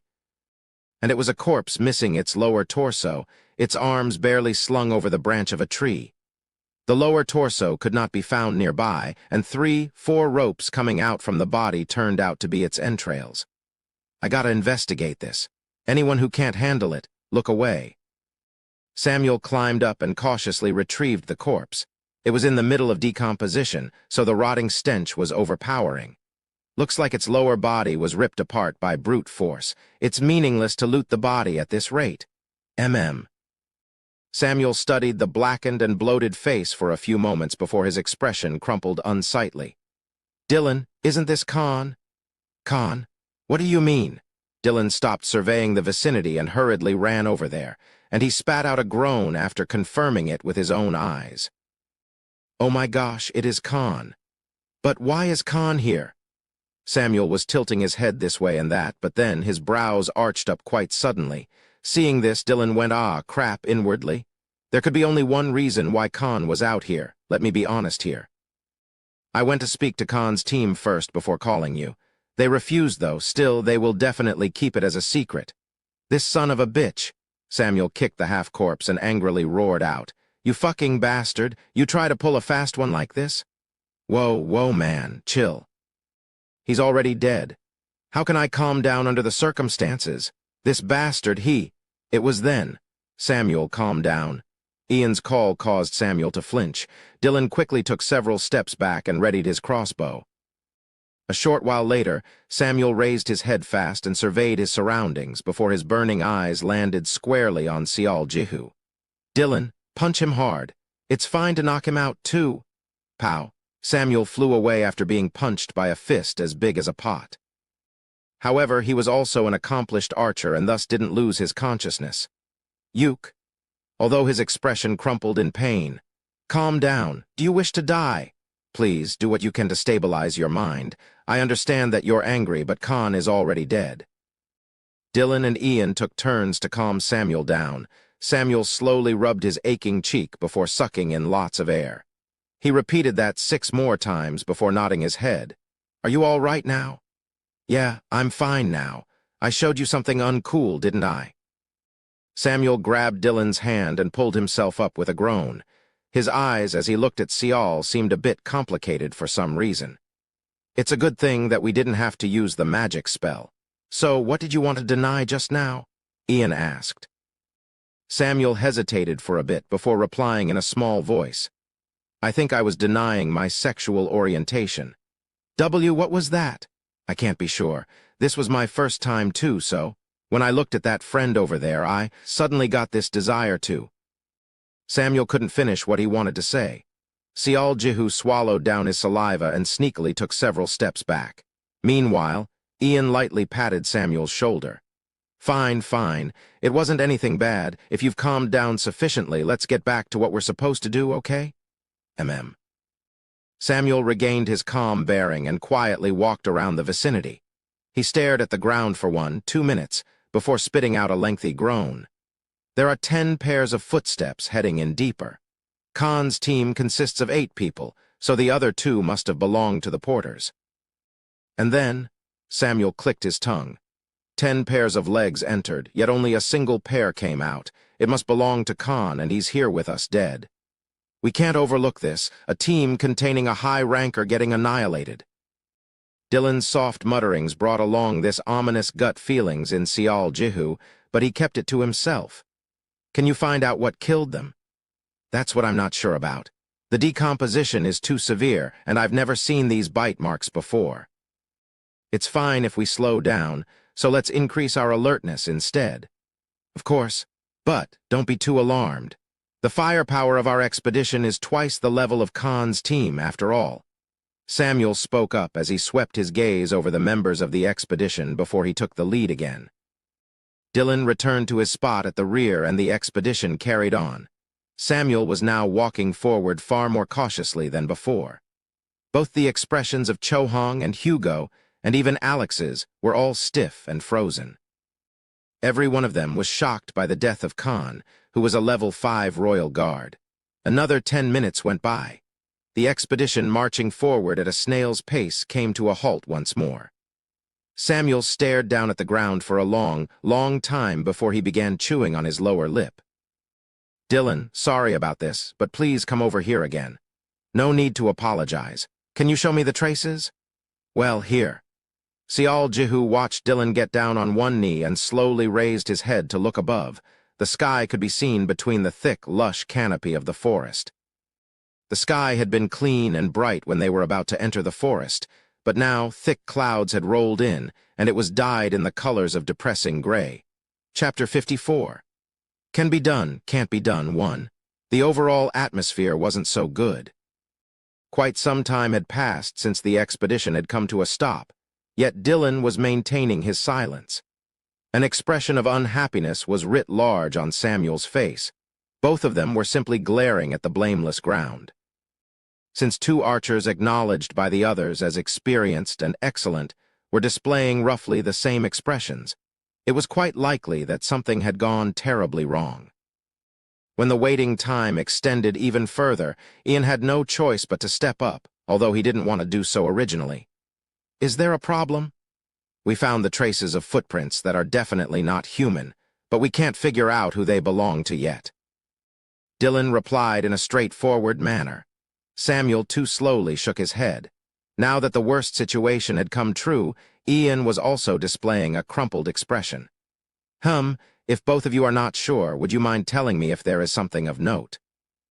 I can't give you any guarantees, but because I've been virtually living inside the Royal Library for a long time, I ended up memorizing the unique characteristics of most monster species.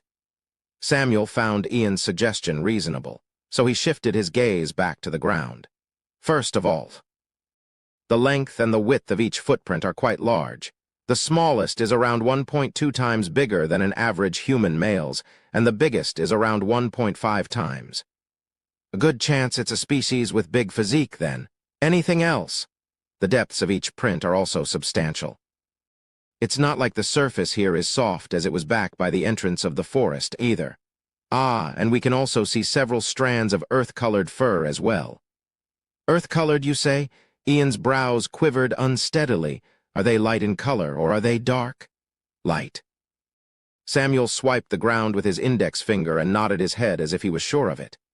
And then, by any chance, are there 6 toes? No, I mean 6 claw marks as well? Ian's question sounded rather urgent. The person who told them to stay calm couldn't keep his anxiety down at all. Pardon? Yes, that's correct. I was about to tell you that just now. Also, are there small but deep grooves somewhere in the prints? Like a sharp object pierced the ground then pulled out, something like that? Samuel dazedly stared back at the magician. His face seemed to say, well, how did you know that? Ian began biting his lips. Damn it, they are lioners. Excuse me. Quite unlike him, Dylan grandly flinched after hearing that.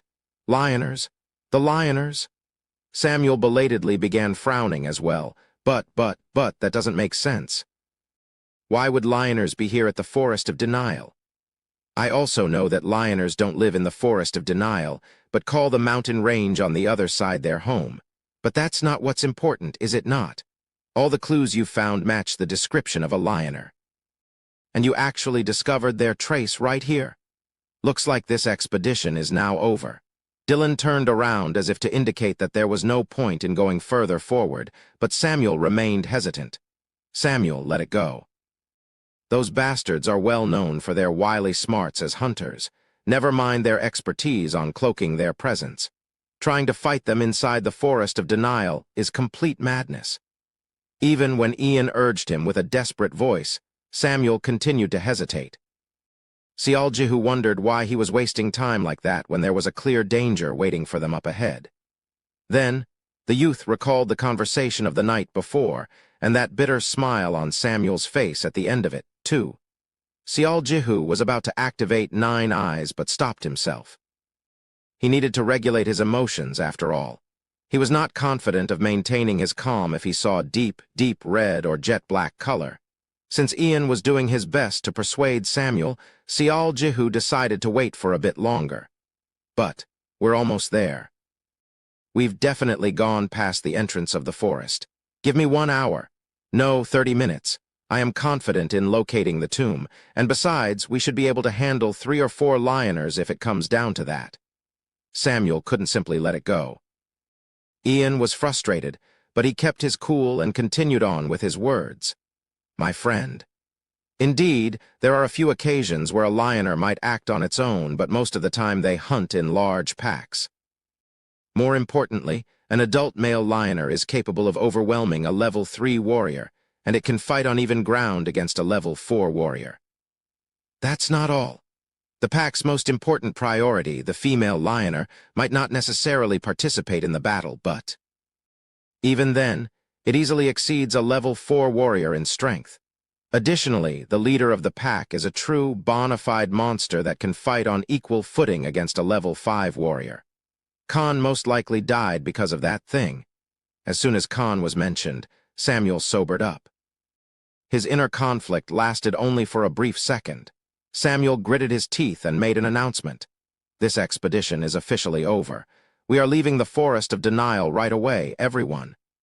Ian nodded his head in relief after hearing Samuel's decision.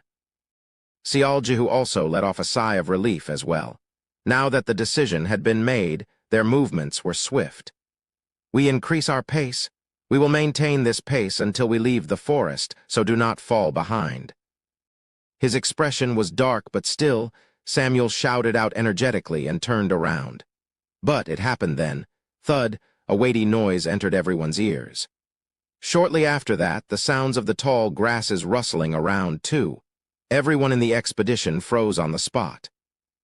They were already waiting for us. Ian spat out a rueful groan after realizing that it was already too late. Sial Jihu instinctively activated his 9 eyes. Red.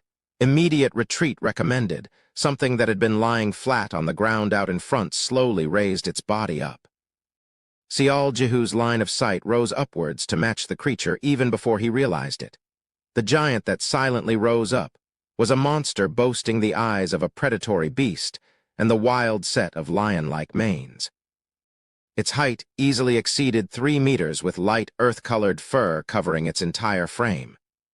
The muscles on the upper torso was developed evenly like that of a human being, but the lower torso resembled more of an animal lean, but taut and firm. One eye-catching detail was a long scar extending from its chest all the way down to its belly.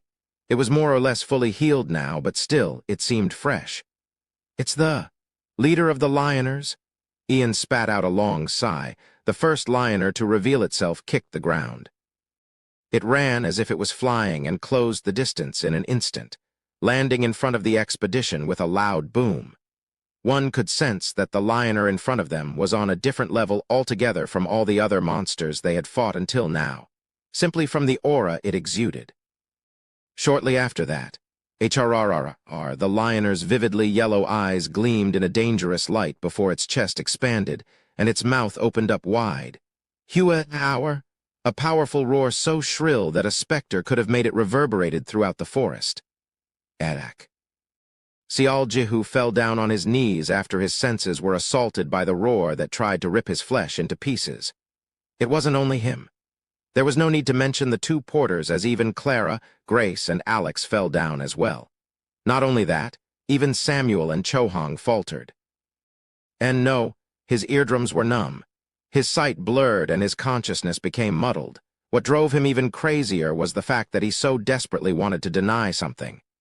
Modus debilitatum? It was then, along with Ian's shouts, Sial's blurred sights cleared up in an instant. His mind felt more comfortable, and his consciousness sharpened as well. That was. Sial Jihu muttered to himself and raised both of his hands. Some kind of shining powder strewn from above landed on his palms and seeped under his skin. Tusk. I should have memorized at least one attack spell. Ian lowered his staff and, without a warning, got down on his knees. He then unfurled a scroll on the ground and opened his gown before pulling out a small potion bottle. He quickly poured blue salt-like powder on the paper. Alex, too, had recovered his wits and rapidly pulled out his crucifix and began mouthing a chant. "Hey, that isn't that Khan's weapon?" Dylan spoke as he pointed with his crossbow loaded with a bolt. Just as he said, the lioner leader was holding a black halberd in one hand. As it was held by a giant of a monster, it looked a little like a toy, but from a human's perspective, it looked plenty threatening still. Tatang. Along with the sound of an explosion, the lioner leader retreated while raising its arm.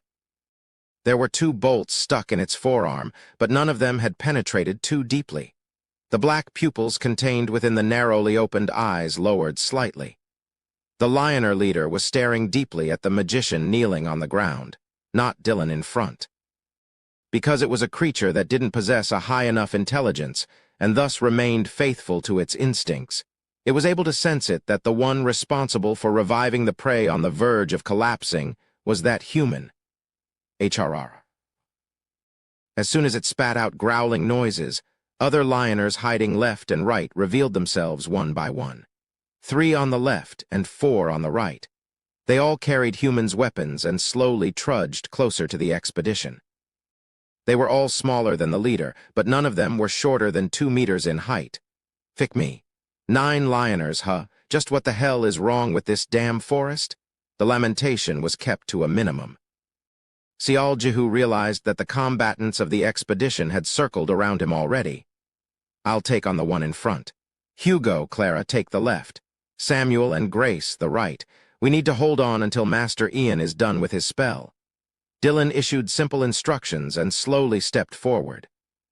And as soon as the other 4 also pounced forward, the team's counterattack had begun for good.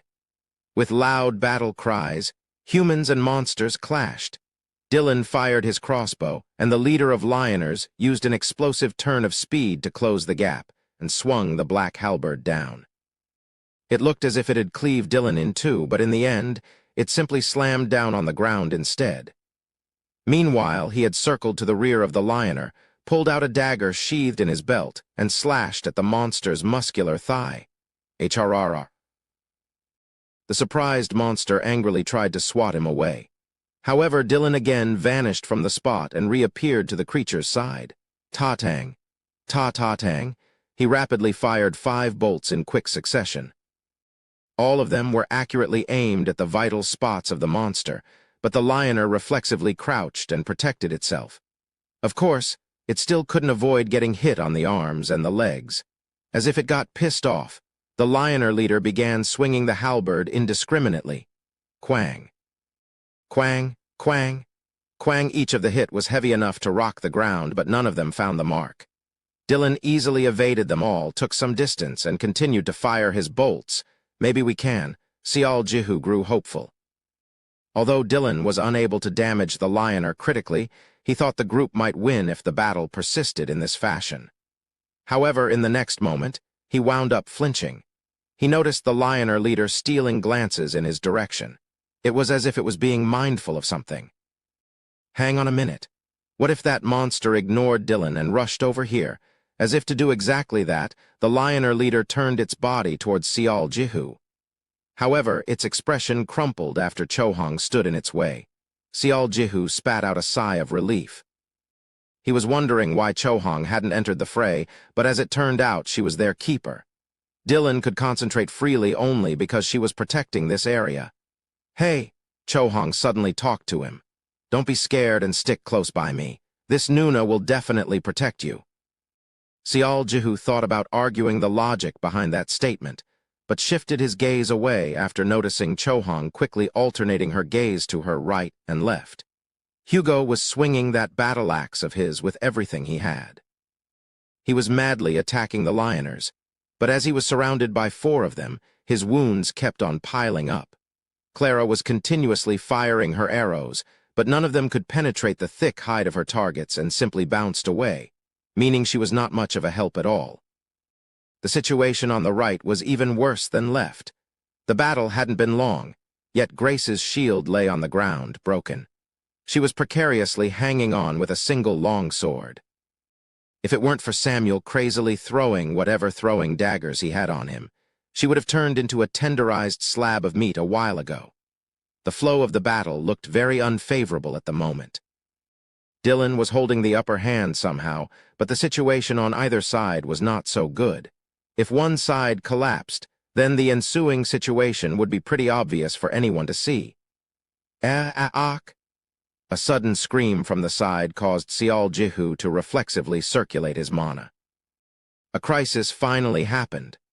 Grace inexplicably tossed her longsword away, grasped her head, and screamed.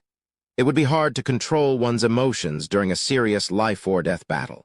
And because of that, the effects of the forest of denial had taken over her mind. On the flip side, this was the perfect opportunity for the lioners.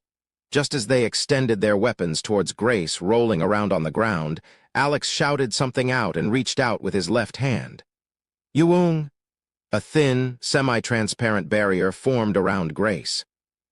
It truly had appeared at the right time. All the attacking weapons got reflected away. God damn it. Why don't you help me out here too? Hugo cried out in a dissatisfied voice. Alex calmly reached out with his left hand again. Luxu Lu Luxuria. The 4 lioners attacking Hugo suddenly stopped moving. Seizing upon this chance, Hugo swung his axe at the neck of one of his enemies, and a long line of blood flew in the air. Finally, one had been felled, but Hugo was already full of wounds. His once shiny armor was dented and crushed, while blood continued to stream down from his numerous wounds. For a short while, the light of indecision flickered within Alex's eyes. He chanted another spell, and Hugo's body began emitting a bright light as his sluggish movements regained some speed. However, his crucifix turned into dust right away. Alex didn't even have enough time to feel the pain of losing his precious item and shifted his gaze to the right. The protective barrier was about to shatter. Chohong. Dylan called out to Chohong and stood in between the Lioner leader and the expedition team. The bastard resembled a hedgehog with all the bolts poking out from its body, but it still looked pretty much fine. Meanwhile, Chohong was already on the move. Her long hair whipped about as she ran to the right. She ran like a streak of lightning and swung her mace at the back of the monster's head as it concentrated on breaking the barrier. Pow! A fountain of blood exploded, and one more Lioner keeled over. The remaining 3 spun around to face her, and as if they had a prior arrangement, began attacking her simultaneously. She got into a defensive position and raised her empty left arm. Thud, thud, thud. A long sword, an axe, and a spear were all deflected away in that order. In the empty air on her left arm, a white shield could be seen. A divine spell. Chohong's feet left a pair of long grooves on the ground as she was pushed back, but she was not wounded at all. Samuel, throw them off and get back here. She displayed swift footwork and approached her enemies in a zigzag pattern, before spinning in a half-moon orbit and swung her mace. She didn't just jump into their midst, but made sure to circle around them and bought as much time as possible. While Chohong attracted the aggro of all 3 monsters, Samuel dragged Grace away. The flow of the battle that could have tilted the wrong way stabilized once more with Chohong's participation. What am I supposed to do now? After circulating for dozens of times, both of Seol Jihu's mana and circuit had been warmed up properly now, and they felt boiling hot. His 9 eyes still returned the color red. He wanted to fight together with them. He didn't want to be protected all the time. However, he was not in a position to make a move carelessly. Didn't he agree not to mindlessly jump into the battle before coming here? It wasn't only that, either. With Chohong taking over for Grace, there was no keeper anymore. She didn't have a choice in the matter, but at this rate, both the magician and the priest wouldn't even be able to put up a resistance and die if there happened to be a sneak attack. For the time being, Seol Jihu made up his mind. He put the heavy bag down and pulled out his spear. Both Dylan, still busy contending against the Lioner leader, and Alex, still desperately chanting out the next spell, glanced at Seol Jihu. They didn't say anything. After all, the current situation was dangerous enough to ask even a level 1 to do something. It was then. Ian finished what he was doing and finally stood up from his spot. His entire face was soaked in sweat, so much so that even his lengthy beard was dripping wet. On the ground, there were 5 unfurled scrolls. There were intricate geometric shapes drawn on them with the blue salt-like powder. Hueep! Ian's eyes opened up wide. All 5 scrolls suddenly burned away, and blue grains emitted bright light beams. They then rose up to the air in a helix starting from the left side before the rotation picked up speed and shapes formed from the 5 spirals. Their final forms were 5 spears made of ice. Resembling a stalactite found in a limestone cave or some such, the sharp blue spears began spinning crazily like a power drill. Ian raised his staff up and loudly cried out, "Arxia Acedia." Ice spears exploded forward as if they were catapulted off from a rubber band pulled back to the limit. 2 spears to the right, 2 to the left, and the last one to the front. As soon as those ice spears flew off to their targets, pathetic cries resounded out from here and there. The monster with its head pierced through died instantly. There was one that managed to cover its vital spots, but still, its arms and the lower torso had been penetrated.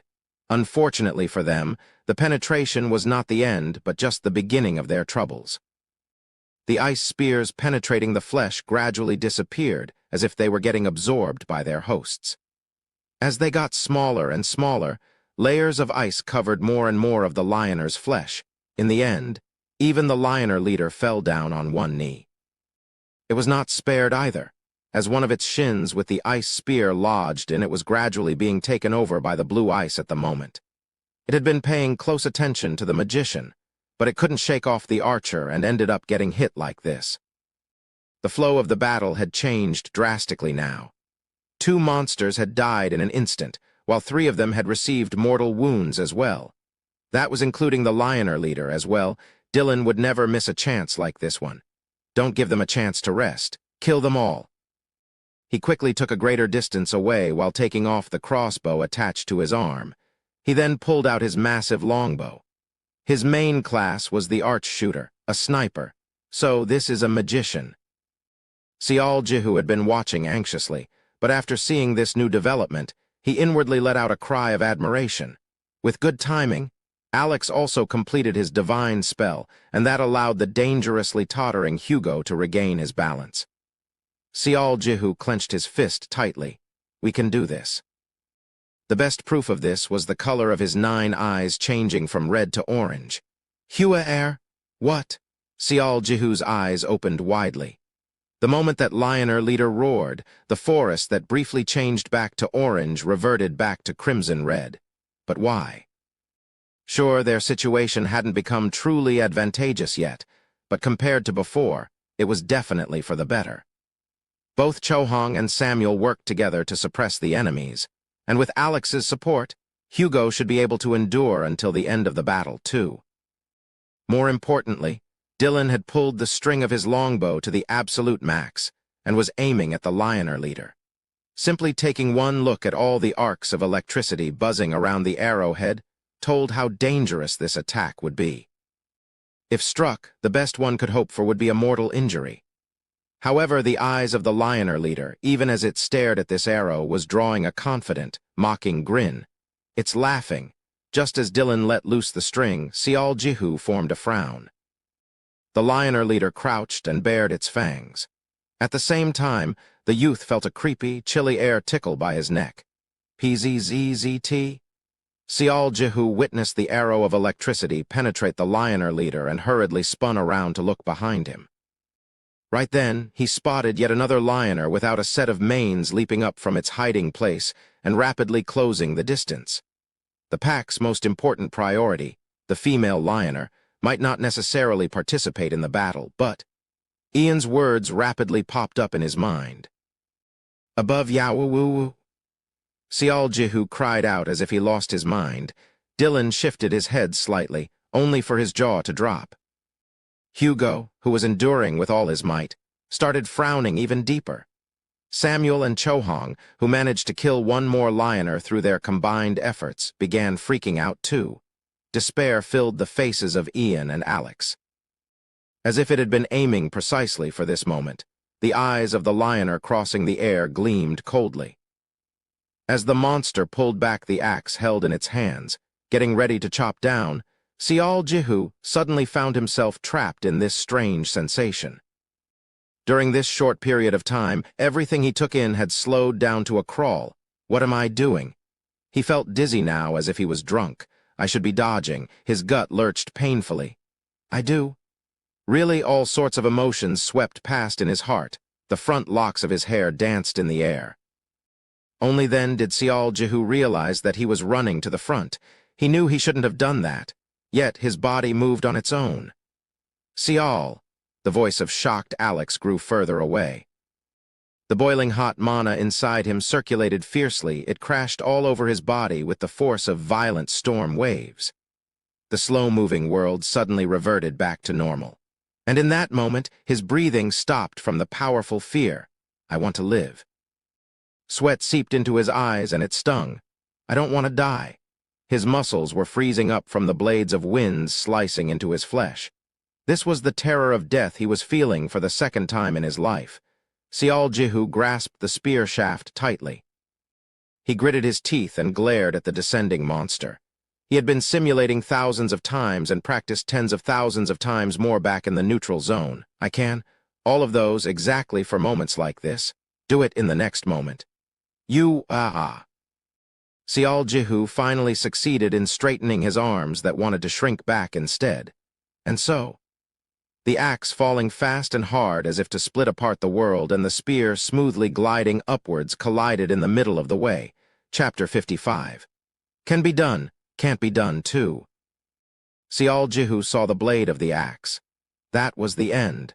The moment they collided, a terrible mixture of disorienting noise rang around his ear canals, and his vision rapidly blackened. The back of his nose felt stingy and hot for some reason. The other sensations he perceived simply disappeared. The metallic screech could no longer be heard.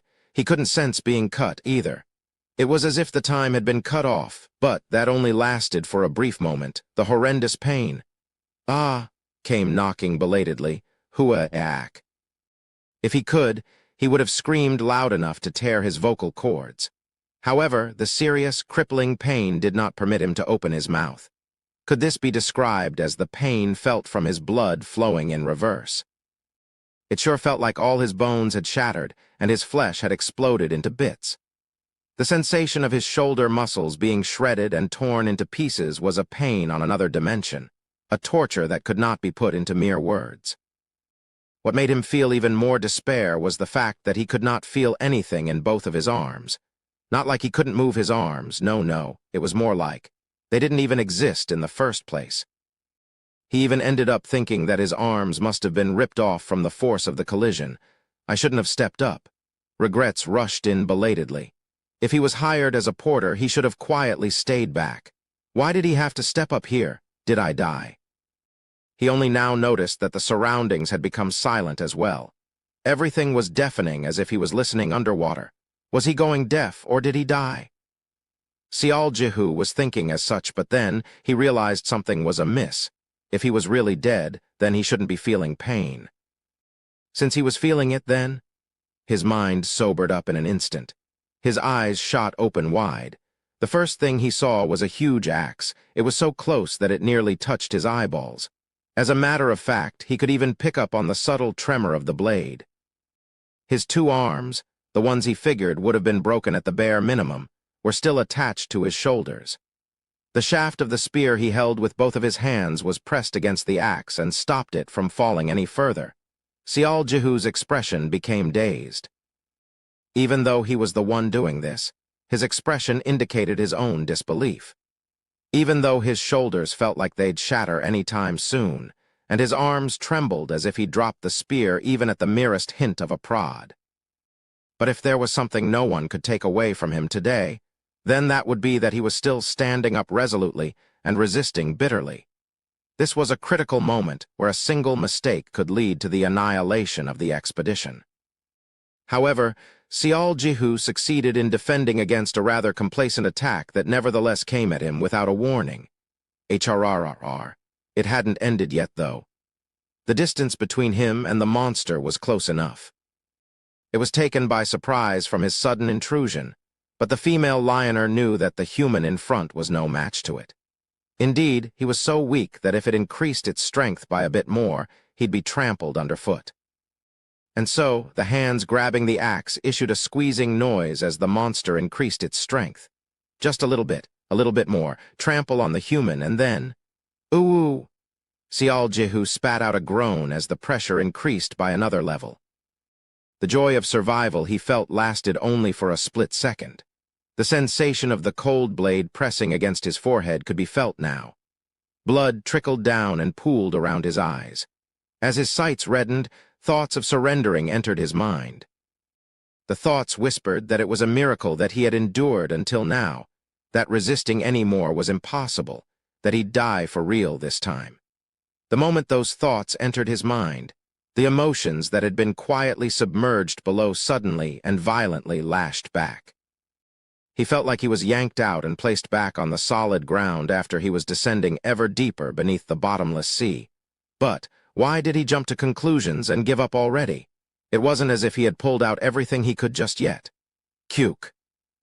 He grasped the spear shaft with even more strength. His palms must have been torn because they hurt like crazy, but he didn't care about them. His glare landing at the enemy sharpened by a notch. The acceptance of the end he felt changed to determination of not wanting to end things just yet. The thoughts of giving up, telling him any more of this was impossible, changed to an ardent wish telling him not to give up.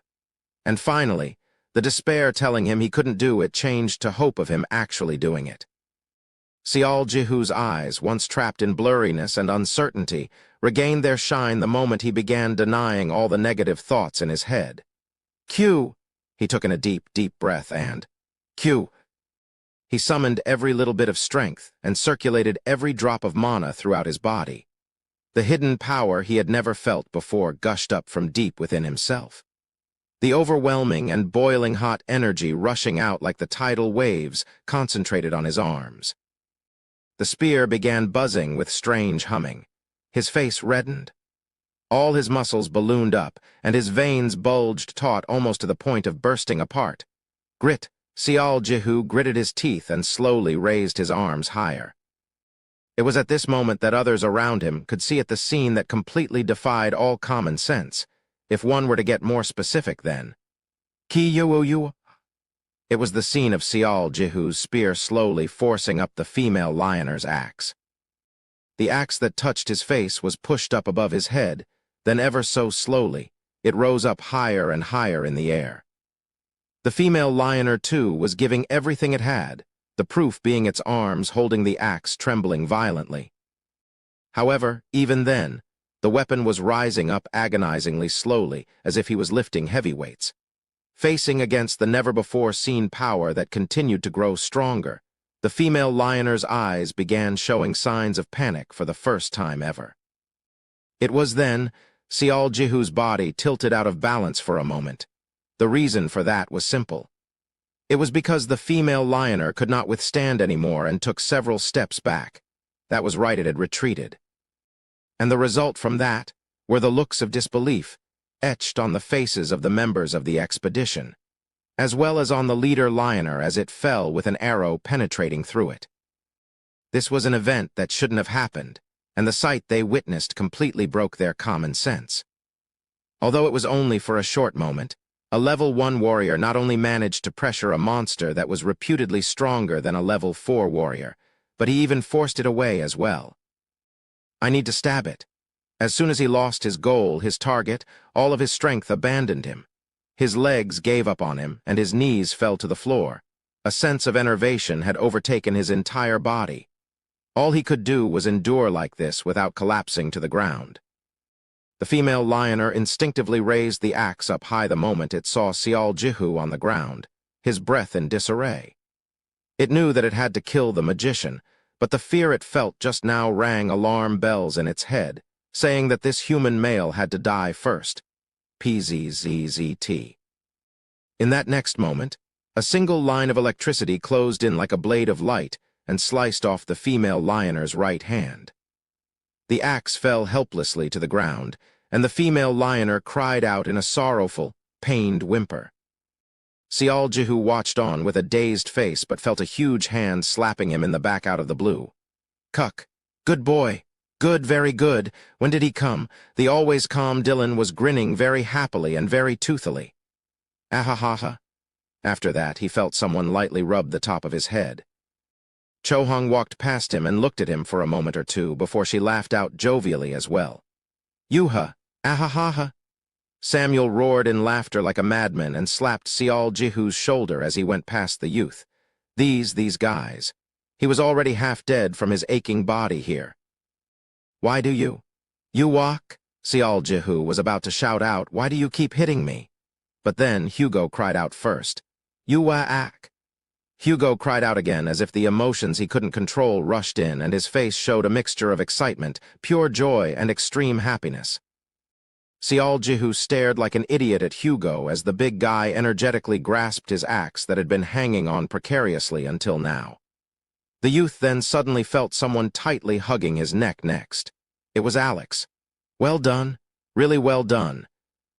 Alex shouted with a highly elated voice, and at the rate he was going, he might even start kissing the youth as well. Sial put his life on the line and created this opportunity for us. Dylan spoke, failing to disguise his own excitement. "There are only a few of them left. Kill them all." Woo-woo-woo-woo-woo. Sial Jihu's good fight encouraged the members of the expedition, and they all pounced forward with renewed fighting spirit. Soon enough, the forest of denial was filled with the sounds of weapons clashing and the cries of the lioners. The battle had come to an end pretty soon after that. It was correct to say that the outcome of the battle had been decided the moment the female lioner's sneak attack had failed. The lioner leader schemed to have both the magician and the priest killed, and thus turn the battle in their favor. However, the interference from Sial Jihu was not within its calculations. Although none had died, the expedition didn't have any time to enjoy the well-earned rest.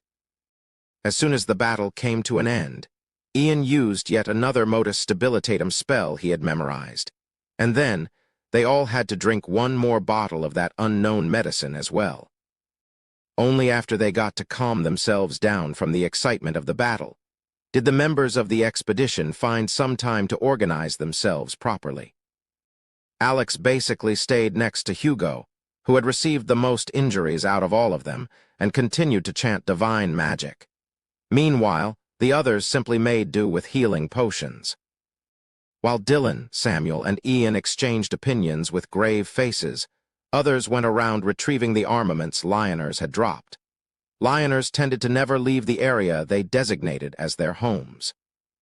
So, the incident of a pack containing a leader class and a female to boot making their way this far into the Forest of Denial was not something they could overlook. Of course, the problem was that they couldn't figure out the reason why these creatures that usually lived at the mountain range beyond the forest decided to come this far in the first place. Ian thought for a while before slowly opening his mouth. It's like reading about the barbarian invasion during the migration period back on Earth. "Pardon me," Dylan replied in confusion at the sudden mention of European history. Ian just shook his head. "No, don't mind me. It's nothing but speculation at this point anyway." "Right, I'll take full responsibility and report this matter to the royal family as soon as we get back." It was unwise to delay a problem they couldn't solve. Ian thought like that and shifted his gaze over to Samuel. "And, as for the expedition, I'd like to continue on if it's okay with you." Samuel spoke as if he was waiting for this moment. "It's definitely nearby.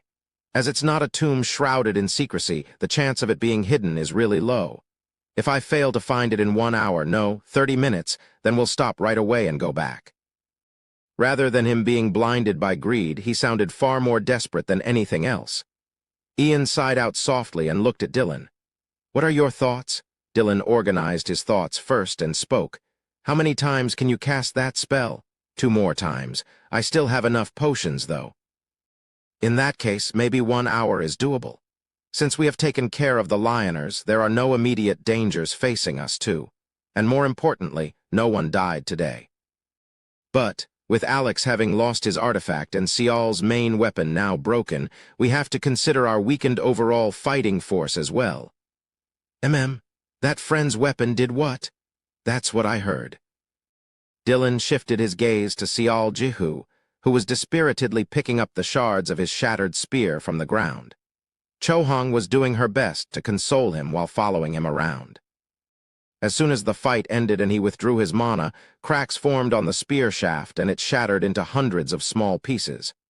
Well, it did receive some serious impact back then, didn't it? Ian muttered to himself and then tilted his head slightly. Something felt odd here. If it snapped in half, sure, but for the spear to shatter apart like that. But, when he thought about it, it was already beyond the realm of common sense for the spear and its wielder to defend against and overwhelm the female Lioner, albeit only for a brief moment. If it wasn't for that friend over there, I would be dead meat by now. My apologies. I didn't expect another one to appear from behind us. Samuel hurriedly offered his apology, prompting Ian to chuckle out in a jovial manner. It's fine, even I didn't expect the female to jump into the fray. Even you, Master Ian? The ratio of sexes among Lioners greatly favors males. That is why the pack would protect every female born among their midst with everything they have. They may be born with amazing combat prowess, but they rarely participate in battles. Well, in any case. Ian rubbed his beard before forming a refreshing smile. If you agree to do me a favor, I will agree to continue on as well. A favor, you say? Ian lowered his voice and whispered. Samuel smiled brightly and nodded his head. All right, let's do that. I was actually thinking the same thing. Well then, let's go. The 3 men approached Sial Jihu. Ian bent down and picked up a piece of the shattered spear on the way, and a flash of understanding flickered in his eyes. Oh ho, this spear was loaded with magic, huh? Sial Jihu looked behind him. He was trying his best to look not too dejected, but he still failed to fully disguise his disappointment. Did you buy this back in the neutral zone? It wasn't an outstanding magic or anything, but looks like it can reduce the impact force by a bit. Was that the reason why you were able to withstand the attack? In truth, it was more correct to say that the spear was damaged from the inside after being unable to withstand Sial Jehu's mana. Of course, Ian made an incorrect assumption because he did not know of Sial Jehu's mana stat being at an absurd level of high intermediate. After all, Sial Jehu was only a level 1. Whatever the case may have been, it was a big matter to Sial Jehu. He had purchased the most expensive spear available in the neutral zone after giving it much consideration, yet it had broken before he had the chance to properly use it. He was doing his best to suppress his emotions because of the forest of denial, but seriously speaking, he was feeling really embittered at the moment. As Sial Jehu's shoulders drooped further on, Ian coughed to clear his throat and signaled with his eyes. Samuel took a step closer and lightly patted the youth on his back. "Don't be too depressed, okay? I brought you 2 pieces of good news. For now, we decided to carry on with the expedition. If my thoughts are correct, then we should find the tomb pretty soon." "Okay." "And well, there might be an excellent spear waiting to be found inside that tomb." "No, it doesn't matter even if that's not the case. If we sell a couple of grave goods we find inside, you'd be able to buy several great spears." Sial Jehu nodded his head while stewing in great confusion. A porter had no right to demand the rights to possess any artifact found during an expedition. In other words, from his perspective, there was not much difference whether the expedition went ahead or not. So what could be the good news? And also, Samuel picked up the bag next to the youth and called out to the local residents. He was already feeling rather unhappy at the 2 of them not doing anything and dumping all the luggage on Sial Jehu's shoulders anyway. Samuel entrusted the bag to the 2 porters and looked back at Sial Jehu with a wink. Sial Jehu stared at this with a dazed expression before his complexion brightened noticeably. He finally figured out the reason behind Samuel's actions. For real? Of course. Not only me, but both Master Ian and Dylan also agree. More importantly, if we don't acknowledge the warrior who managed to defend against a female lioner as one of the members of the expedition, then how can we even think about acknowledging anyone else? He wasn't just saying those things. He actually meant them.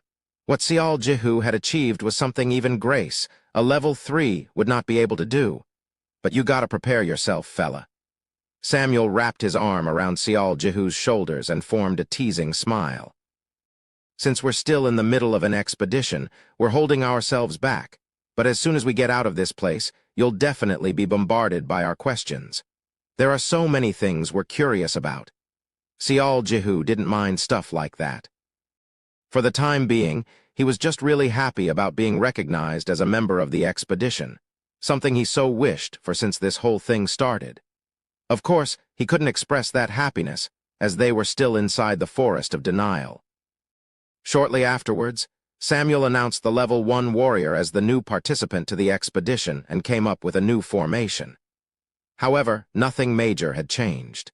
The only difference being Sial Jehu's position now had been shifted to the left, right next to Chohang. Once they were done with preparations, the expedition resumed their march, and around 20 minutes later, Samuel found the spot where the tomb was as he promised. Chapter 56. Appeasing a soul 1. Just as Samuel had suspected it, the tomb was not hidden. In fact, they almost ended up walking past what looked like a large hill, but the experienced eyes of the Pathfinder still managed to accurately grasp the parts added by the human hands. A long time had passed by, and the tomb had almost become one with nature. However, the 4 passageways and rusted steel doors they eventually found hidden around this hill clearly proved that this was not a simple mound of dirt but an actual tomb. Now that I think about it, this whole area is rather strange. As soon as Ian said those words, the attentions of everyone immediately fell on him. As one of the main actors who enabled this expedition to the Forest of Denial, every word he said carried heavy weight. Also, when recalling the fact that he dissuaded Samuel when the younger man wished to continue on with the expedition just before the battle against the lioners broke out, it was obvious that he wished to save as many lives as he could. Ah, I wasn't saying that in a bad way, so relax yourselves. Ian lightly waved his hand about, and the relief came washing over the members of the expedition. Well, it's like, what should I say here, I wonder? I can't be too sure, and that was why I haven't said anything until now, but... Ian carefully reorganized his thoughts, and only then did he speak up. Actually, I've been feeling more comfortable in my chest and my head starting from a short while ago. The closer we get to this tomb, the effects of this forest seem to soften more and more. No. It feels as if the magic itself is surrounding the tomb, with it in the dead center. Paradise was a world where one's gut feelings held very little value. If there was an end result, then there should be a cause for it. Thus, people preferred truth formed from actual, tangible pieces of information rather than simple feelings and baseless assumptions. This was especially so for archers. It was utterly forbidden for them to speak up about their gut feelings at all. However, Ian was a magician. Of course, magicians also tried to keep the attitude of searching for the logical explanations in everything, but unlike archers, they weren't really forbidden from speaking their minds most of the time. Not to forget, Ian was an earthling famed for his scope of knowledge. There would be a reason for him choosing to open his mouth here, even if it was an unimportant matter. After I discovered the existence of a tomb inside the Forest of Denial, I began theorizing that this burial site could be the source of all the disasters taking place in this area. I thought that a powerful, horrifying resentment of the dead had become a curse enveloping this land. But you said it's not a curse, but a magic spell. That's right, Samuel. By any chance, do you know who is buried in this tomb? Samuel shook his head. According to the written history found in the Royal Library, it's supposedly a beautiful last-born daughter of a noble family, who used to enjoy great acclaim once upon a time before their influences waned a great deal. And she was even chosen as a saintess after her death, too. A saintess, you say? Let me correct you on one thing first. The meaning of a saintess from that era is rather different from what we are familiar with. How should I say this? It's more of a symbolic gesture than anything else. Ian lightly coughed to clear his throat and slowly carried on with the tale. This is a tale from several centuries ago. The owner of this tomb suffered a tragic fate of being sacrificed in a politically arranged marriage. Of course, such marriages were a common practice back then, but the issue was with her husband-to-be. Did he hit her and abuse her or something? When Hugo asked, Ian shook his head. There was no record of him being violent. Only that he was struck by a deadly illness and was on the brink of passing on. Now, why would anyone send off their daughter to marry a guy like that? Why? Because they had reached upon a mutual understanding. Isn't it rather obvious why a ruined noble household would marry off their last-born daughter, as if they were selling her off? Hugo's expression showed how confused he was. On the flip side, the noble family of husband-to-be located in this remote backwoods would have schemed to earn big from this marriage. Even if they had been in decline, the past glories would still remain as glories after all. And also, by any chance, was that husband the only child? Jihu asked after quietly listening to the tale. Ian's eyes opened up wider before a smile formed on his lips. That's correct. When their only son was on the brink of death, they would have been in a great hurry for a new heir to appear. That would have been the only way to ensure that the bloodline would continue on. And so, they bulldozed ahead with the wedding ceremony, but Ian seemed rather sorrowful as he spoke. Somewhat coincidentally, the husband ended up dying as soon as the wedding ceremony had been concluded. Indeed, he died even before the important goal of continuing on the bloodline had been met. That's a bit cruel for a coincidence. That lady's fate had been unlucky, you could say. However, from there on, the tale diverges quite noticeably between the official records and the unofficial one. Ian continued on. The official history is actually quite short. Even though they could not share their wedding night together, the lady volunteered to follow after her husband to the grave. And the empire applauded her desire to keep her chastity and integrity, and thus made her saintess so that she could serve on as an ideal example to others. Hugo's expression crumpled unsightly. What the hell? Did they bury her alive? Technically speaking, indeed they have.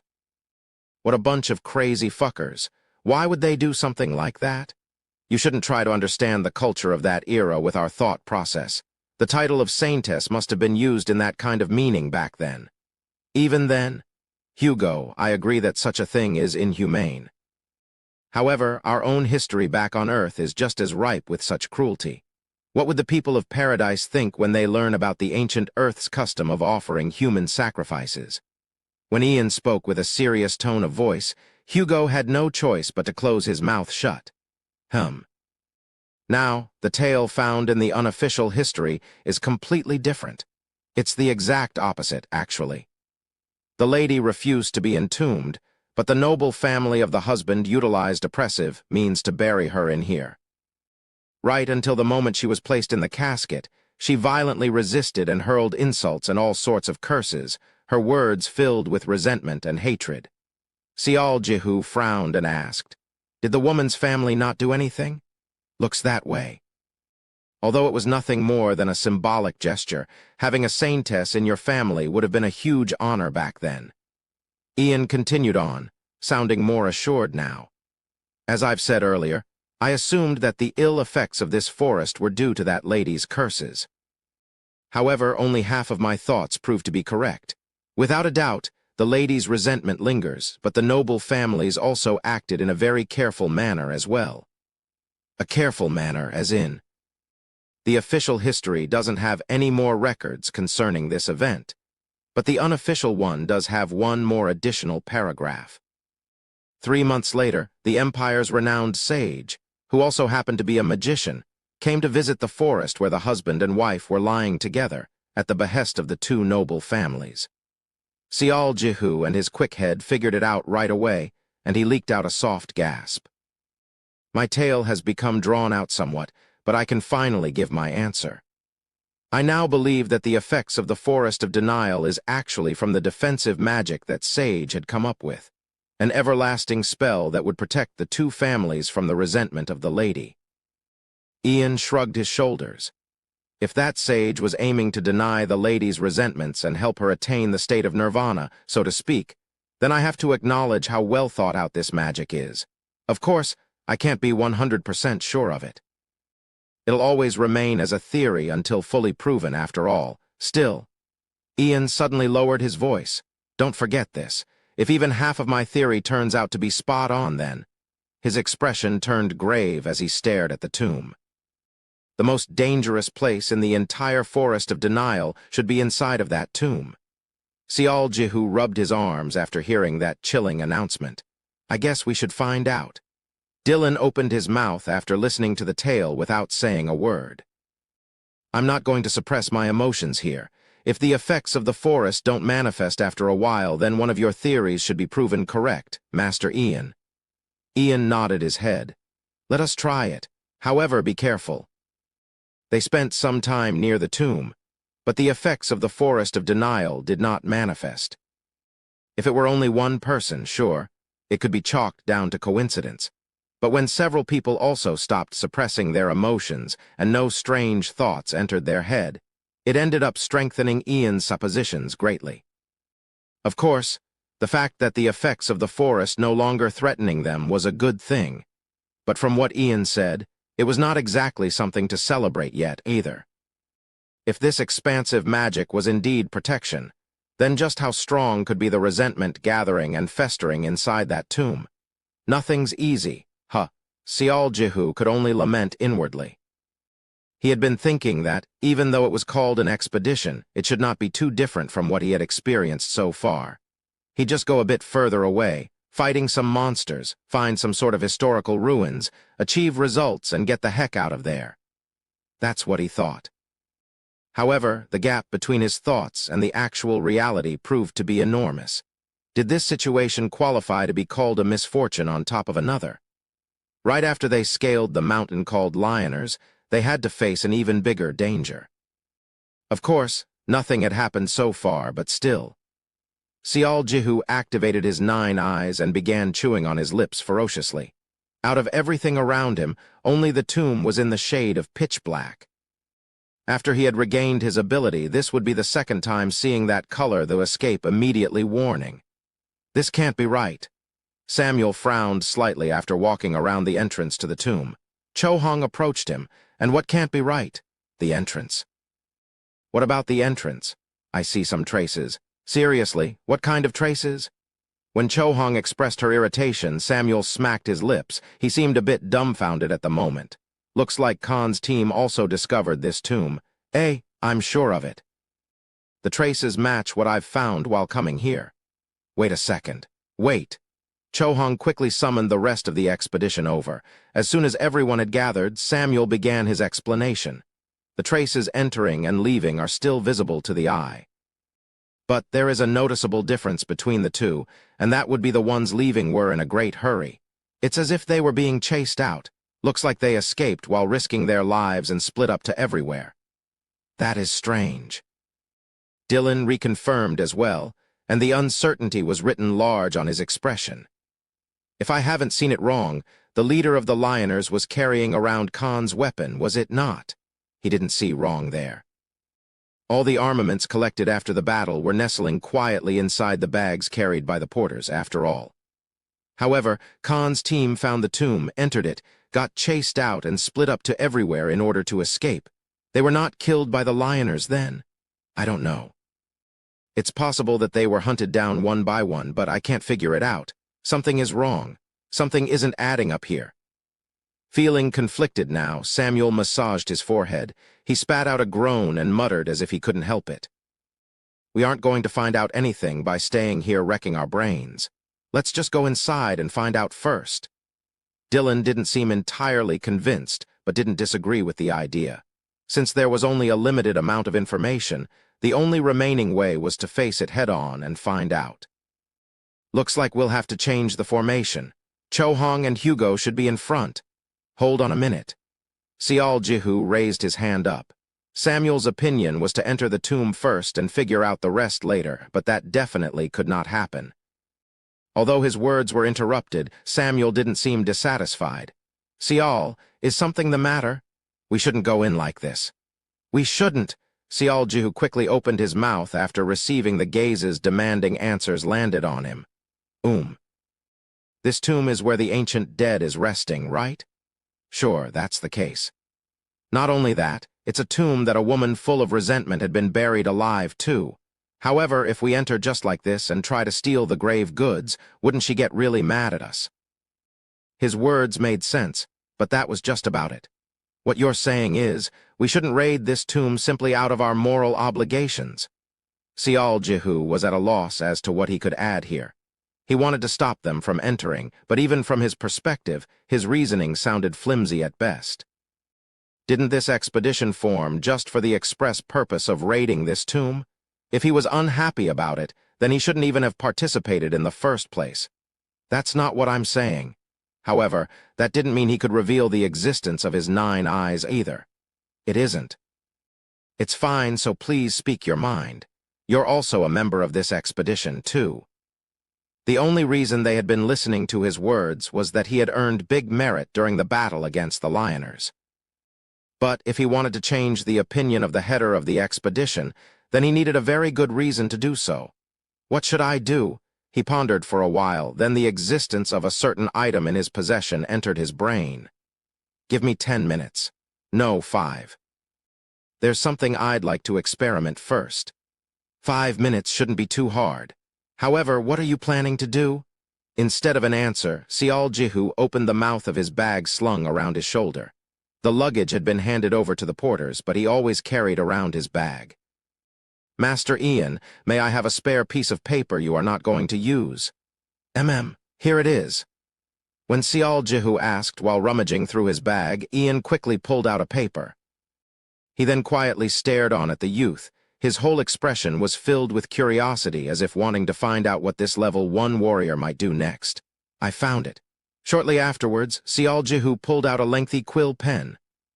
Grace pointed at the pen and cried out. That thing. Hey, did you get that back in the tutorial? I have. How did you know? I also got that during the treasure hunt, you see. It's a special item, right? That's correct. Wow, it's been such a long time since I last saw that.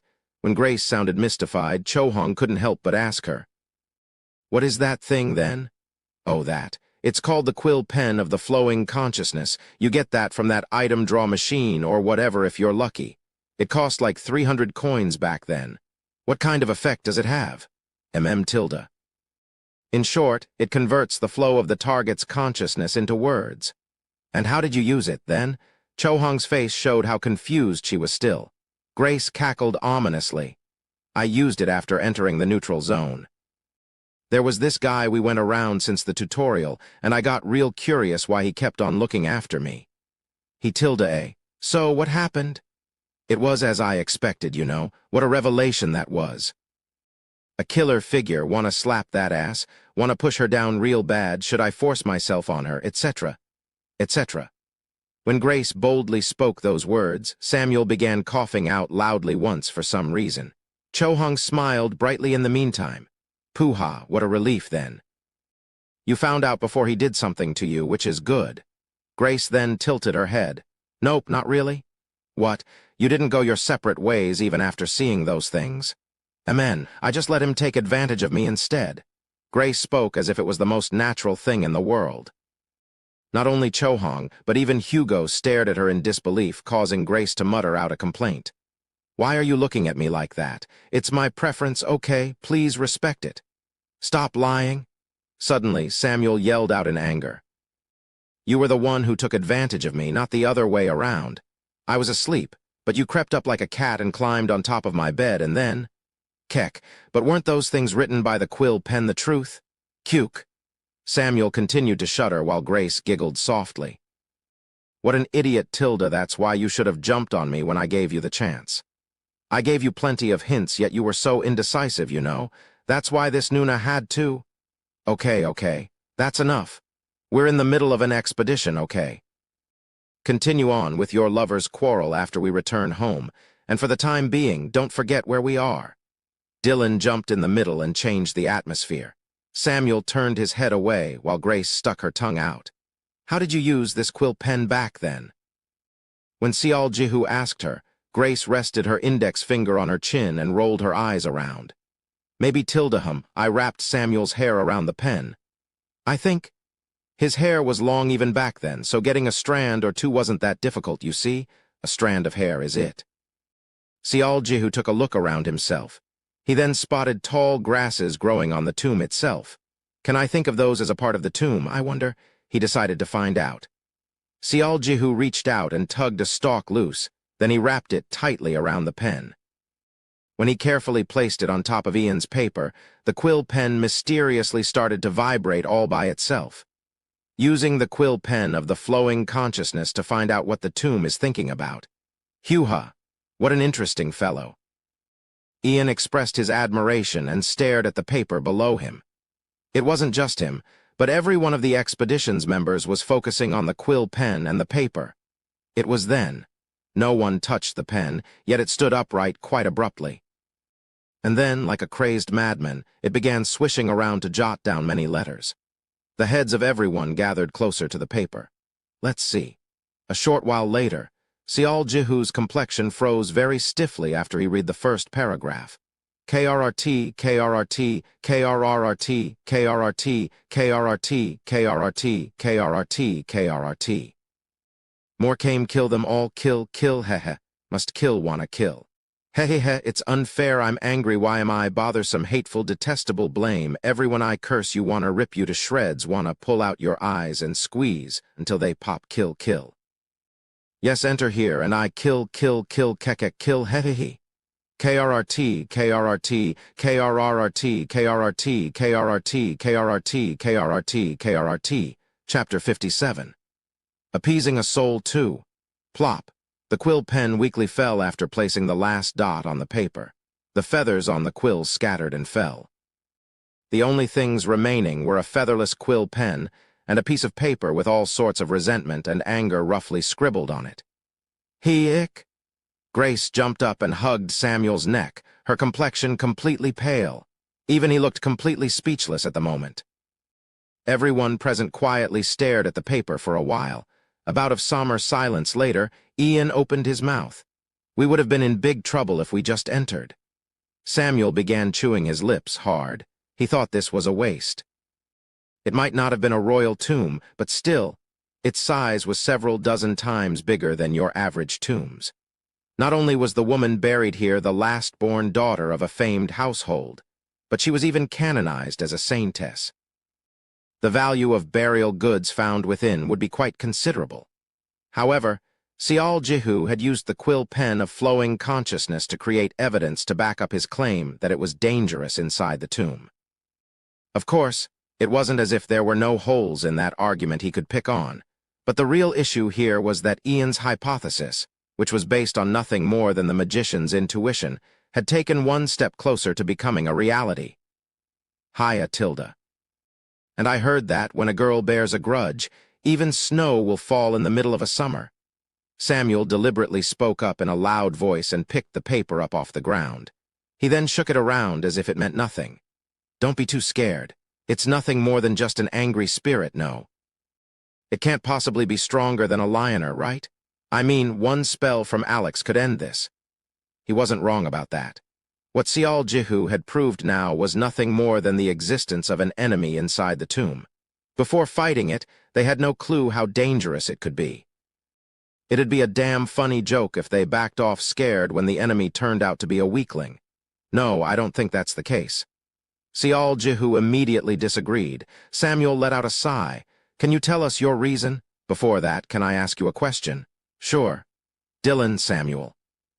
By any chance, did you see traces of other life forms besides our team and that of Khan's near this tomb?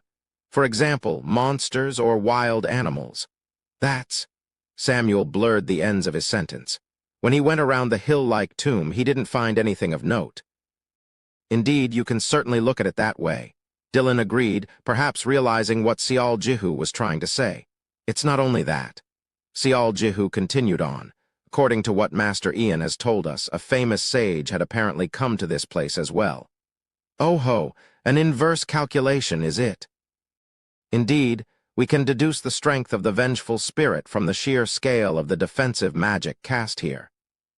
Ian too nodded his head as if he could see the logic. Samuel was at a loss as two of the core members of the expedition began showing signs of being swayed. Seriously, just who is this guy? If it was the issue of morality and all that, Samuel might have understood it. After all, the youth was only level 1. The kid wouldn't have known much about how paradise operated yet. His baseless, ridiculous claim could easily be laughed out of the room. However, each one of the youth's words carried an undeniably sharp point. It was as if Samuel was looking at a seasoned earthling who had participated in dozen-plus expeditions. I get what you're saying. Samuel licked his lips and opened his mouth. Sial, I admit that your claim makes some sense. However, it's just an opinion based on an unproven hypothesis, isn't it? Samuel. What we know for certain right now is that this tomb is where a woman of high status from the Empire is buried, and that there is an enemy inside. As long as we eliminate that enemy, we can take away all the burial goods found inside and return triumphantly to Haramark. We're talking about valuables from the ancient empire here. Of course, you could be right. However, I still wish to enter the tomb even after considering that. This is my opinion as the leader of this expedition. An expedition would always be accompanied by danger. Sial Jihu was now left speechless after this well-known fact was brought up. Only his innards were burning up instead. Once the youth shut his mouth, Ian sneakily took a step forward. So he says, "But what do you think?" Pardon? Samuel's stance is that we should take the risk and defeat the vengeful spirit. However, if you're thinking of a different solution, then I'd like to hear it. Is he trying to give me a chance? For some reason, it was as if Ian was agreeing with his opinion. Just that, he was doing it in a roundabout way in consideration of Samuel, who had invoked the authority of the leader. Damn it, it's still black. If we enter it, we'll all die right away. Sial had experienced the escape immediately color only once, back in the neutral zone. Thinking about how close he was to dying back then still gave him a nasty case of chills. If he stood around like this doing nothing, then without a doubt, he'd have to enter the tomb. No, hang on, entering the tomb was already set in stone. Now that Samuel had strongly expressed his determination to enter, Sial had no right to stop him anymore. What do you want from me? As a last-ditch attempt, he alone could resolutely refuse to enter. But then, thinking about the aftermath, that also wasn't a very smart idea either. What should he do here, then? The best thing would be them taking away the burial goods without incurring the wrath of the vengeful spirit. However, he couldn't think of a good way to achieve this. A different solution, a solution. You see, women are creatures of emotions. They are different from us males. What the hell? Why am I suddenly recalling what Hao Win said? It was here that a certain possibility popped up in his head. I'd like to approach this problem in a different direction. Sial Jihu's once tumultuous eyes became calm once more. Seeing this, Ian's own eyes began sparkling. This is a woman who was sold off to a political marriage and got buried alive when she didn't do anything wrong. This is no longer on the level of us saying we're sympathetic or it's unfair. Sure, most likely so. Since she's been trapped in there for hundreds of years, I can't even begin to imagine how strong her unresolved resentment is by now. If we enter the tomb like this, that resentment would all be directed to us. It'd be like her trying to kill everyone, including herself. Ho! So, Sial Jihu swallowed his saliva. Even he knew this was a laughable notion, a nonsensical thought. But without it, he had nothing. He couldn't think of any other way. However, his life was precious, and in order to survive, he'd clutch a straw if he must. Now determined, Sial Jihu carried on. So, rather than trying to fight the spirit, how about appeasing it instead? What? What? Samuel emitted a high-pitched shriek. Ian raised his hand and signaled him to be quiet. You want to appease the spirit. In other words, you want to obtain its consent, is that it? Something like that, yes. From the perspective of the woman, we're the grave robbers and trespassers, after all. I wonder. Not sure the house owner would be so understanding when a bunch of thieves tries to obtain her consent. Well, the woman is already dead anyway. What I'm saying is, let us at least show her a minimum of sincerity. Ian slowly stroked his beard. It looked like he needed a bit of time to organize his thoughts regarding this strange concept. Appeasing the spirit is it. Master Ian, I have heard of a similar story before. Surprisingly, Dylan came out in support of Sial Jihu. I think Sial is referring to an exorcism here. I've heard that, in reality, exorcists don't exterminate the soul during the exorcism ceremony, but most of the time, converse with the dead and resolve any lingering attachment they have with the world. Right, I've heard of something like that too. Hugo suddenly butted in as well. One of my friends specialize in robbing graves, you see. Chohong sniggered. You should be suo proud of yourself there, buddy. Come on now, listen till the end, will ya? In any case, before he digs into a grave, he always holds a little ceremony first. A ceremony? Yup. He offers up a couple of plates of food and some booze, and asks the owners of the graves to not get too angry and stuff. He tells the owners he'd use the burial goods well. And once he's done, he even makes sure to put the burial mounds and whatever back to how they were. He says that's the only way the dead don't get angry or something. With Hugo following up after Dylan, Ian now displayed signs of being convinced. Sial Jihu seized this opportunity. The quill pen can be used one more time. So let's try to appease the soul first, and then find out what the woman's consciousness has to say. Samuel stood there licking his lips for a while before opening his mouth. How long will this appeasing of the soul take? If we perform a simple ceremony, 10 minutes should be sufficient. Okay, we'll do it this way. Samuel continued on. Let's do what you have proposed. 10 minutes, well, that's nothing at all. But even if the end result isn't so good, then I'd like you to follow my idea. That was how far Samuel would concede. Sial Jihu didn't say anything else and stood back up.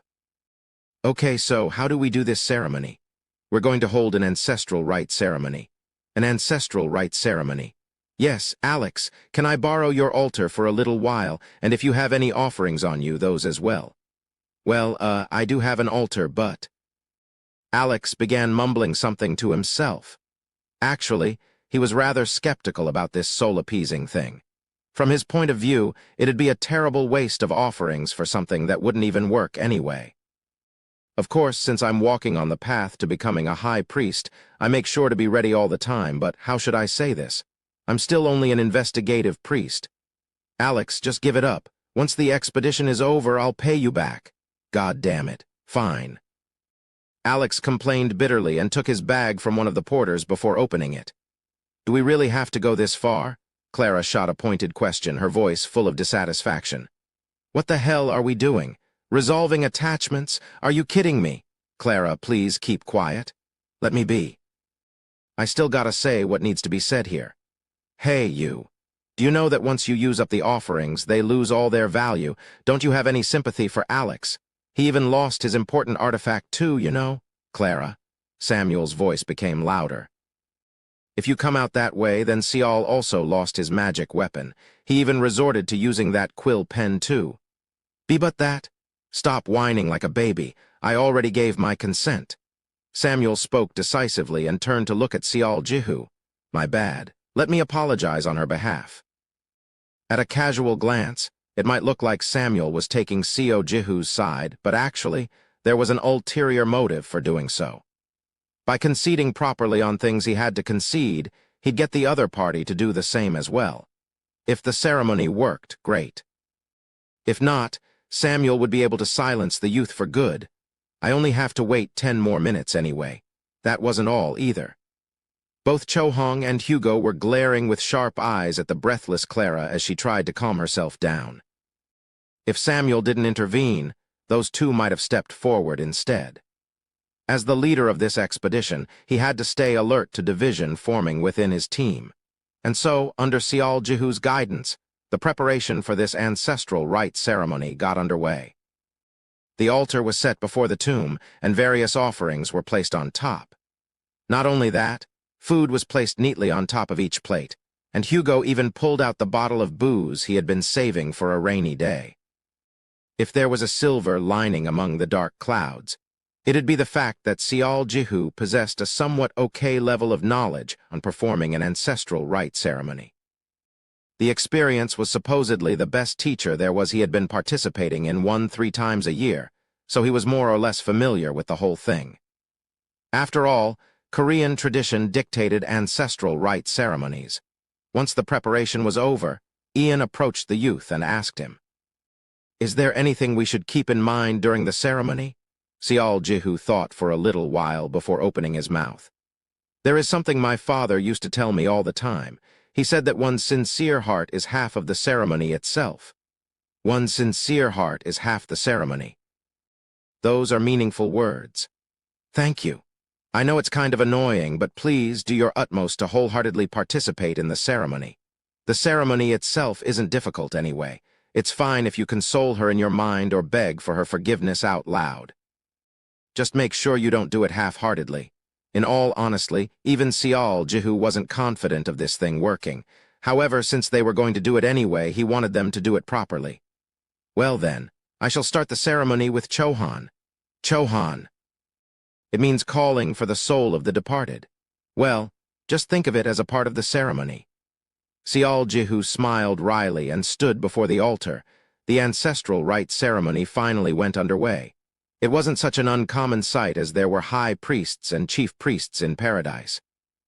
But considering the fact that the opponent this time was a vengeful spirit, this event would surely qualify as somewhat bizarre and uncommon even in this world. Just as Sial Jihu said, the shortened ancestral rite ceremony didn't last that long. Next up was Sejin. Sial Jihu washed the cup with alcohol, kowtowed before the tomb, and moved the utensils to different dishes of food on the altar. After that was Yushik, followed by Sashin. The final step in the ceremony, Bunchuk, had to be satisfied with the burning of the paper with the woman's consciousness written on it. I never thought I'd do something like this. When the ceremony was over, Cho-hong softly muttered to herself, "Hey, Sial, can I eat those?" Hugo spoke while pointing at the food on the altar. Now that he mentioned it, the lunch hour had flown past them a long time ago. "Yes, with the ceremony over you can." "Oh, so that's how it was. I hope the ceremony worked, though." Hugo spoke as if in passing and reached out towards the altar. Now that the whole thing was over, the pressure Sial Jihu felt increased by 100-fold. What should I do if it doesn't work? Would the kings of the past have felt this way after performing the rain-calling rituals? While trying to calm his palpitating heart, Sial Jihu activated his 9 eyes. The tomb remained jet black. Nothing had changed. But it happened then. Arg Tui, PT Tui. Hugo frowned deeply and spat to the ground. Cho-Hong had been standing next to him and freaked out immediately. Hey, you dumbass, watch it. What the hell is going on here? Why do they taste like shit? Hugo looked at the dried meat in his hand and angrily spat out. What's wrong with the taste? Well, how should I say this? It's like chewing sand, you know? What?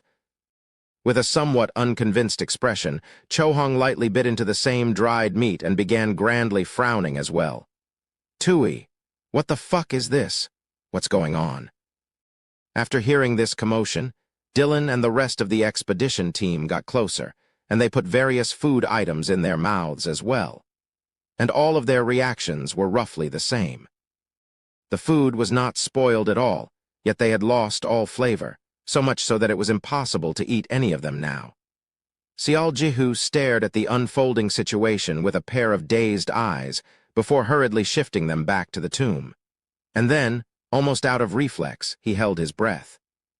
The color of the tomb began to change slowly. From pitch black to red, from red to orange, and finally from orange to yellow. Attention required, Sial Jihu clenched his fist real tightly and shouted out, Master Ian. Ian had already pulled out a paper and was in waiting.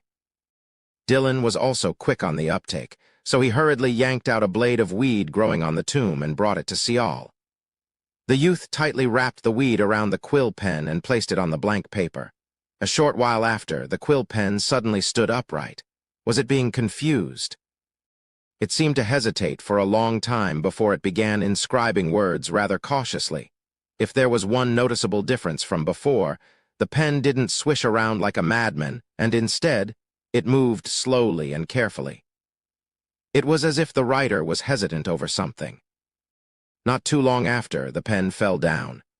Even then, the quill pen continued to scratch at the paper as if it wanted to write something else.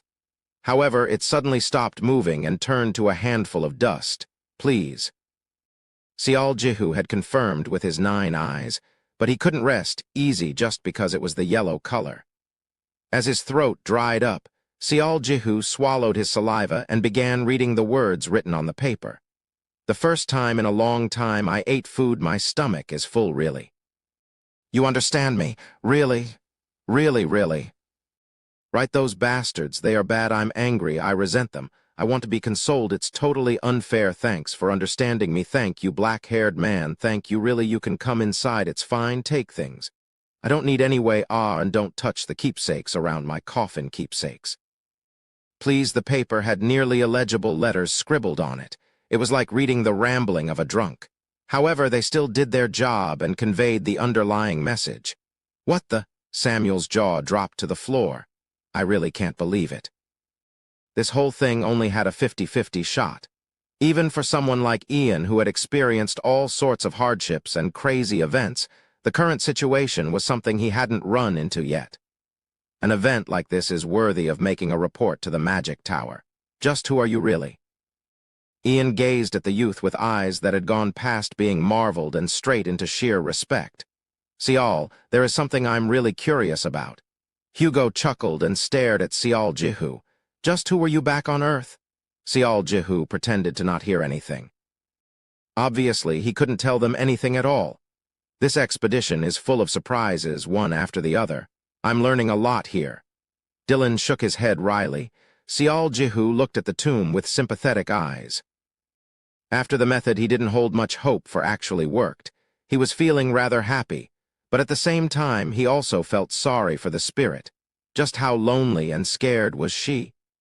For her anger to soften so much with nothing but a simple little appeasement ceremony. It was her circumstances, her surroundings that forced her fragile young soul into darkness. Could it be that her personality before her untimely death had been gentle and kind? If I ever find an opportunity. He even thought about coming here once or twice every year to perform a ceremony if he could. Thinking like this, Sial Jihu began to slowly put away the altar. The owner had consented. so the only remaining thing was to enter. Creak. After opening the front gate, the expedition carefully entered the interior of the tomb. Although it was dark inside, Ian used light magic to illuminate the area. Unexpectedly, the interior layout wasn't complicated. They continued down a corridor and encountered another door, and beyond that, there was a large room resembling a cavity. Samuel cautiously entered first before his steps came to an abrupt halt, a loud exclamation escaping from his mouth. "Wow! What now? What?" Alex also formed a shocked expression. The room was dome-shaped with a diameter of around 20 meters. At the highest point of the arched ceiling, it was at least 4 to 5 meters high. But what shocked the expedition most were all the valuables displayed on the walls. Many decorative items were hanging on the circular wall, and every single one of them was adorned with priceless jewels. Some of them even shone in the distinct dull red luster of gold too. However, the highlight was the 2 sarcophagi located on top of the altar in the middle of the room. The one on the right didn't have any distinguishing features, but the one on the left was truly eye-catching and incredulous. Not only was it made out of top-quality marble that could accept intricate, metaphysical carvings, but it was also draped with a red fabric with gold embroidery. And on top of all these, a beautiful long sword and a sleek shield rested there, too. That wasn't all. Many accessories that emitted an attractive luster, even from a casual glance, were arranged neatly all around the sarcophagus as well as on top of it. They were earrings, rings, some things that looked like coins or tokens, and some others that no one had seen before.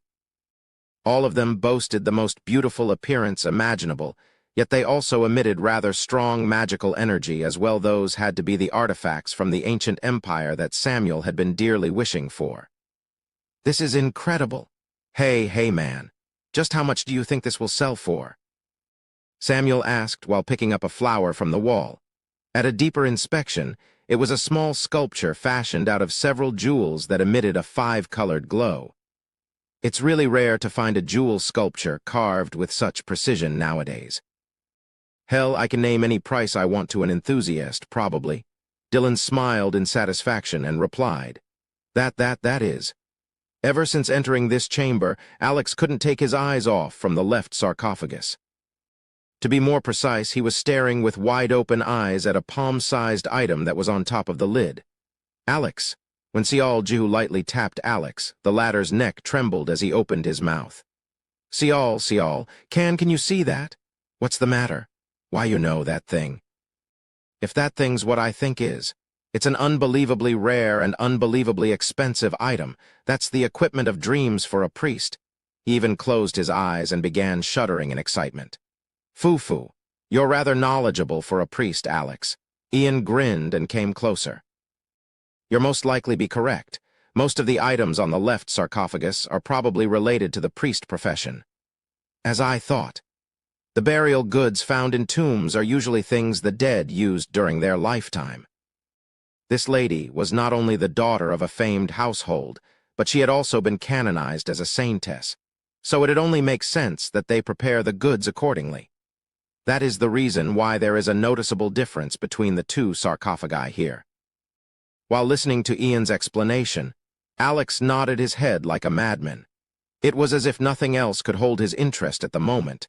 The way he avariciously stared at them, there was little doubt they were amazing items. But regrettably, they were just pies in the sky.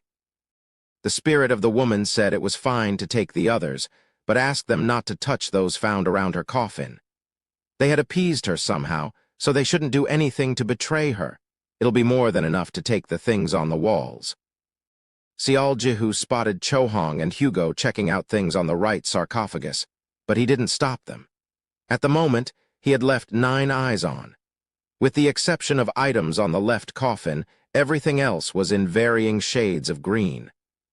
Sial-Jihu gathered his hands and offered a prayer towards the sarcophagus containing the woman, before turning around to head towards one of the walls.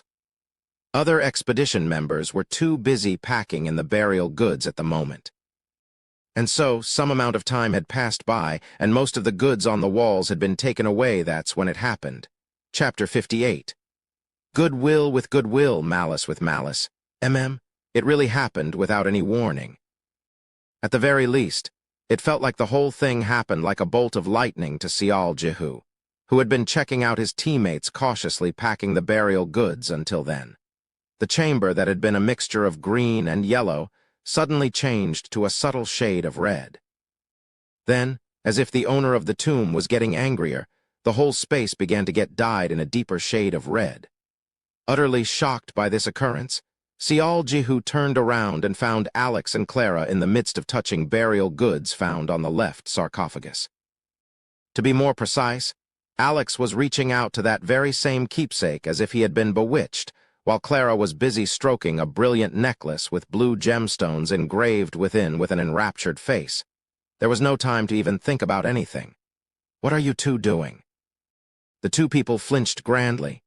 Alex quickly pulled his hand back, but Clara looked back at the youth with an unimpressed expression on her face and picked the necklace up without further hesitation.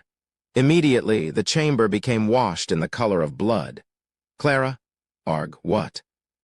Can't I just take a look?"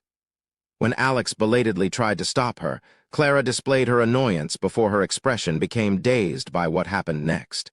Sial Jihu wordlessly sprinted towards her and snatched the necklace away.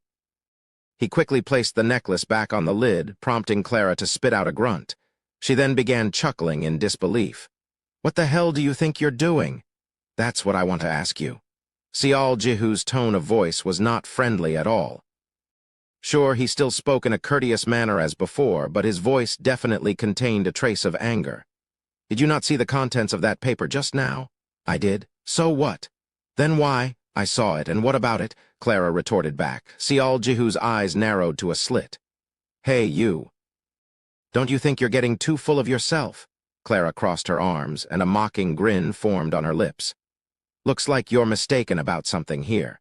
Samuel said that, even if the result of the ceremony wasn't good, you should follow his suggestion. He said nothing about following what's on the paper even if the results were good. Same story for me as well for the others. You want to die that badly, huh? Get the fuck out of here. How can you be so sure? How the fuck do you know whether the bitch buried below that lid is strong or not?" Clara's sharp tone of voice caused Sial Jihu to glare back at her. "So you aren't satisfied with what's on the walls, is that it?" "Right, I'm not. If you got nothing else to say, get out of my way. Oh, and here's an advice for you. Knowing your place will be good for your health in the future." She too didn't lose and shot a glare back before taking large strides towards him. She shoved him away and walked right past. "What a loser. Do you have any idea how much you can make by selling that thing? An item from the Empire will fetch." Just as she reached her right hand out towards the necklace again, Sial Jihu grabbed and yanked her wrist away. "You better let me go." Clara's greed-filled eyes turned towards him. "You want to have a go? Is that it? Do not touch it." Sial Jihu's own voice became icy. HMPH, Clara snorted and her left hand reached out to the necklace. In that moment, Sial Jihu's eyes began to gleam quite dangerously. "I said, don't touch it." His angry roar reverberated in the burial chamber, and at the same time, Clara was flung away with force, and she crash-landed on the ground. "You!" Clara's shoulder and lower back clattered hard against the ground, and she frowned deeply, but then she shot back up right away in indignation. "What are you two doing? Stop, Sial, Clara." Alex panicked grandly and tried to intervene. "What's going on here?" Other members of the expedition turned their focus here now, but, regardless of all that, did you lose your damn mind? How dare you touch me? Shut your mouth. What, you really want to have a go at me? Fine. Clara spat those words out in pure anger, then reached behind her back to pull her bow out and nocked an arrow. "Calm down, Clara." Freaking out now, Alex helplessly flailed his arms about. And, just as Clara took aim at Sial Jihu and pulled the string back, rumble. The burial chamber that remained still suddenly began trembling noisily. The surrounding view, as seen through 9 eyes, began flickering in 4 colors of yellow, orange, red, and black. There had never been a time like this before where several colors showed up at once. "What's this? Where is this sound coming from?" Dylan was about to intervene between the two people, but he stopped in his tracks to take a cautious look around. Sial Jihu looked behind him, and he paled from fright right away. He could see that the left sarcophagus was vibrating like a smartphone. At that moment, for some inexplicable reason, Sial Jihu gently placed his hand on the lid unconsciously. "I'm sorry."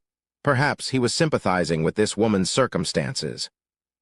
Of course, the experiences the two went through, the experiences they had to be subjected to, were completely different.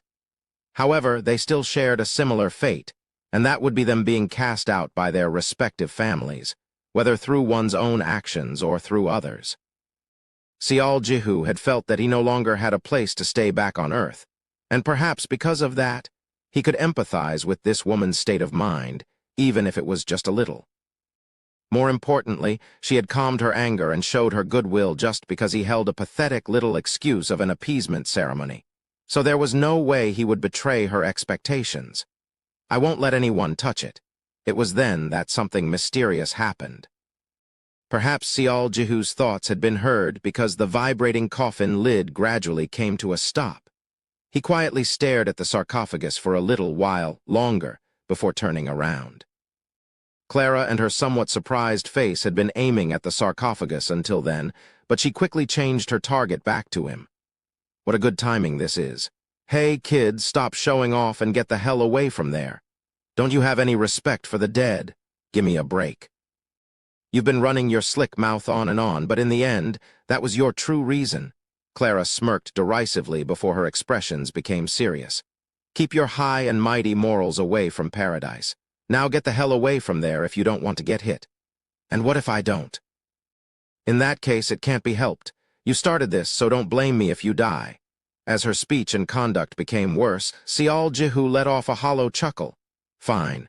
His magic spear might be broken, but he still had another one. "If you really want it, then try to take it over my dead body." He pulled his spear out and took aim at Clara as well. His mana began to surge within him. When the youth slightly lowered his posture as he got ready to really fight her, Clara began gritting her teeth. It was then. "That's enough." Samuel quickly jumped in between the two and tried to defuse the volatile situation. "Clara, lower your bow." Samuel." "But that bastard started it. It was you and Alex who acted like idiots first. You know now that there is a vengeful spirit here, so who told you to touch whatever you felt like? How were you planning to take care of the aftermath?" Clara chewed on her lower lip. Shortly afterwards, she lowered her bow, but it was clear to see how indignant she was. "Sial, please lower your spear as well." After confirming that she had lowered her weapon, Samuel asked Sial next. Sial Jihu also lowered his spear but didn't step away from the sarcophagus. Samuel placed his hands on his waist. "Foo-woo." He let out a big groan and softly opened his mouth. "I'll be straight with you. Actually, I agree with Clara." "Samuel." "Yes, I know what that lady had to go through was terrible, but that is all. At the end of the day, we are earthlings, and she was a paradisian." Samuel quietly studied the coldly replying youth. "Now that I think about it, how long did you say you've been in paradise for?" "That has nothing to do with this." "Do you by any chance know why this place is called paradise?" That was a sudden and unexpected question. Sial Jihu shook his head. "It's simple. Only a few chosen can come here, and opportunities can be found awaiting pretty much everywhere." "Opportunities, is it?" "I'm talking about the burial goods behind you, the ones on the coffin. If my eyes aren't deceiving me, then they are from the Empire." Just as Sial Jihu tried to open his mouth, Samuel raised his hand slightly first. "I'm sure you wanted to ask me this if those things are that incredible." "Indeed, they are incredible." "No, they are beyond incredible." The Empire might have fallen at the hands of the parasites, but still, the level of magic science they boasted was greatest in all of paradise. Stuff from the kingdoms can't even compare to them. Even still, Sial Jihu didn't show any signs of moving. "Don't you understand? Let me be straight with you once more. Just one item from there, and we all can become incredibly rich." "Don't you think your greed is getting excessive?" Samuel thought for a brief second before a bitter smile formed on his lips. "Greed is it. If you meant to ask whether I wasn't scared of dying or not, then yes, I am prepared to risk it. I'm not kidding. Forget about bronze or silver, we can get gold coins here. Do you know how much of Earth's currency you can get from a single gold coin?" "No, I don't." "I'm not interested in knowing either. Samuel smacked his lips after realizing that Sial Jihu wasn't going to be convinced like this. Honestly speaking, I'd like to heed your wish if it were any other circumstances.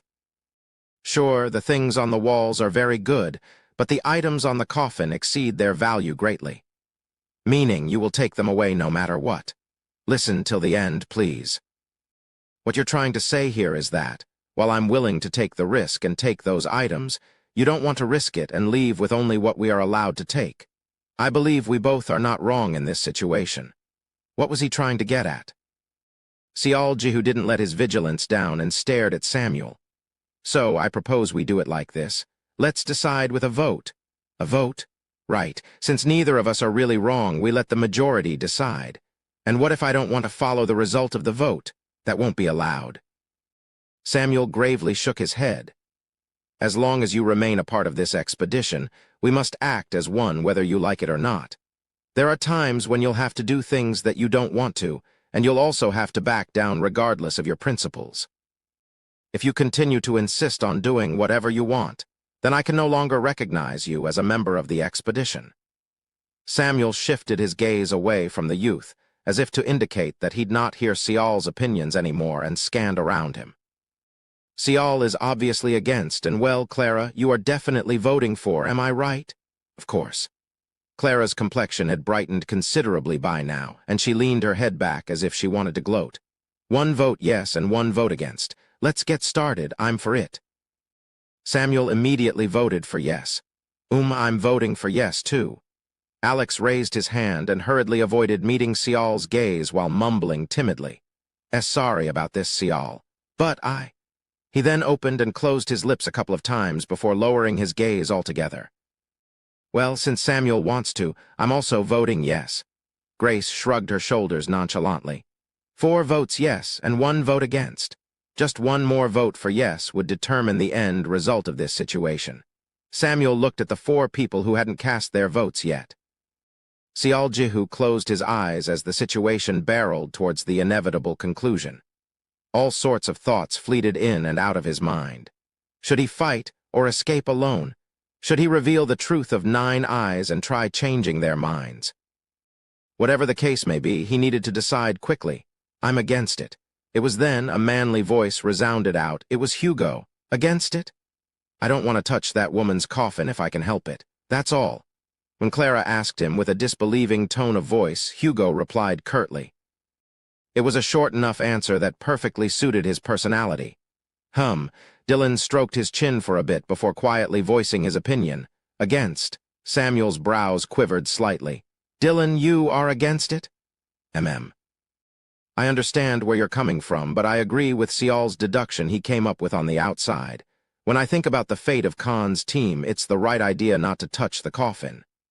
When Dylan clearly stated his case, Cho-Hong helplessly scratched her head. Ayu, this is so screwed up. Seriously now.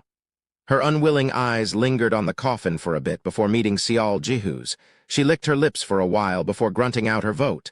Aye, damn it. I vote against too. And so 4 votes yes and 4 votes against. All the members of Karp Deem had sided with Sial Jihu. Having not anticipated this result, the members of Samuel's team got visibly flustered. There was only 1 remaining vote. Ian remained silent until then, before slowly opening his mouth. On the outside, this friend talked about inverse calculation. I can empathize with it to a degree, but it's still based on my hypothesis, and thus it can't be thought of as a confirmed fact. Then he stared at Samuel. However, Samuel. Yes. Were you aware of the fact that several times during this expedition you revealed how much of a rush you were in? Me. Samuel blinked his eyes several times. Once, before the battle with the Lioners and right after. And when the quill pen of the flowing consciousness was used, and finally, when you were having a heated discussion with this young friend. No, I was just... Rather than you judging yourself, others judging you can be far more accurate more often than not.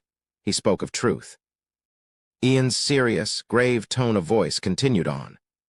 I pondered a long while, wondering whether I should mention this or not. The reason I kept my mouth shut until now was, firstly, I respected the authority of the leader of the expedition. Secondly, I didn't want to snatch that authority from you. And finally, because I knew of your circumstances. When circumstances were mentioned, Samuel became completely lost for words. Indeed, what happened was truly a lamentable matter. I do sympathize with your efforts to revitalize your team as it's going through very rough waters. However, from where I stand, it looks like you have not learned anything from her death and are trying to repeat the mistake of the past. I won't bore you any longer. I believe that we can return with what we have managed to achieve so far and be thoroughly pleased with the rewards waiting for us back home. There is no reason to take on any further risk, and therefore my answer is against. Master Ian, there will be other expeditions in the future. I pray that you don't bet everything on this one. That was something Sial Jihu heard Samuel say a little while ago. Samuel clenched his fist tightly and slowly turned around. Clara looked utterly dismayed while deep pain was etched on Alex's face. However, Grace didn't seem to care either way. Samuel held their gazes for a little while before slowly lowering his head. I understand. Only then did Ian form a refreshing grin. A trustworthy leader is a leader who knows when to retreat. You made the right choice. A weak smile struggled to form on Samuel's lips. Let's get out of here. We've collected all the burial goods on the walls, after all. Samuel and Ian headed towards the exit with quick steps. Other members of the expedition all turned around one by one to leave, but Sial Jihu remained until the end and guarded his position. Well, he couldn't be sure that someone might have another idea. He was thinking of leaving last after confirming that everyone had left first. You must be really happy now. Clara gritted her teeth and sneered at him. Sial Jihu couldn't understand why she was being this angry and this embittered. Yeah, you must be really fucking happy now that you can keep that petty principle of yours. Oi, that's enough from you. When a mace suddenly came flying at her face, Clara freaked out and quickly took several steps back. C.H. Cho-hong, even you? The decision's been made already. Stop arguing. Why are you only picking on me? 'Cause you keep making problems. Cho-hong began emitting that uniquely cold glare of hers. Sial Jihu slowly opened his mouth. Cho-hong, please stop. No, hang on, I was just... I know, but she's not worth your effort. After hearing something rather unexpected coming from the youth, Cho-hong's eyes widened. What did you just say? Ha, you think you won't become like me later? Being on the receiving end of a biting remark, Clara's expression crumpled unsightly and she began to growl in anger. You just wait and see. 2 years, no 1 year, and you will definitely be regretting this day bitterly. Mark my words. If you're making predictions, then I'll make one as well. Sial Jihu formed a mocking grin. If you continue to act in this idiotic manner, not knowing what's what, you will die sooner than you think. What? You should thank Samuel when you have the chance. Right now, I can't really figure out why a guy like that lets a loose cannon like you hang around him. After listening to deeply insulting words, Clara began stuttering as if she was greatly shaken to the core. Stop making me laugh. What the hell do you know? You're just a level 1 newbie? I wonder about that. I thought that I contributed far more than you in this expedition. Sial Jihu's words remained frigid, so much so that even Cho-hong was taken aback as well. She always thought that the youth was a kind-hearted and well-behaved kid. This was her first time seeing such an expression from Sial. Cuke. Almost instantly, Clara's eyes became moist and she angrily ran out of the exit. Sial Jihu slowly let a sigh escape from his mouth. Hey you. Cho-hong? Thanks. Cho-hong went HMPH at the youth's thanks and turned around. While slowly walking away, she sneaked a glance and saw his back as he stared at the sarcophagus. He had that kind of side to him too.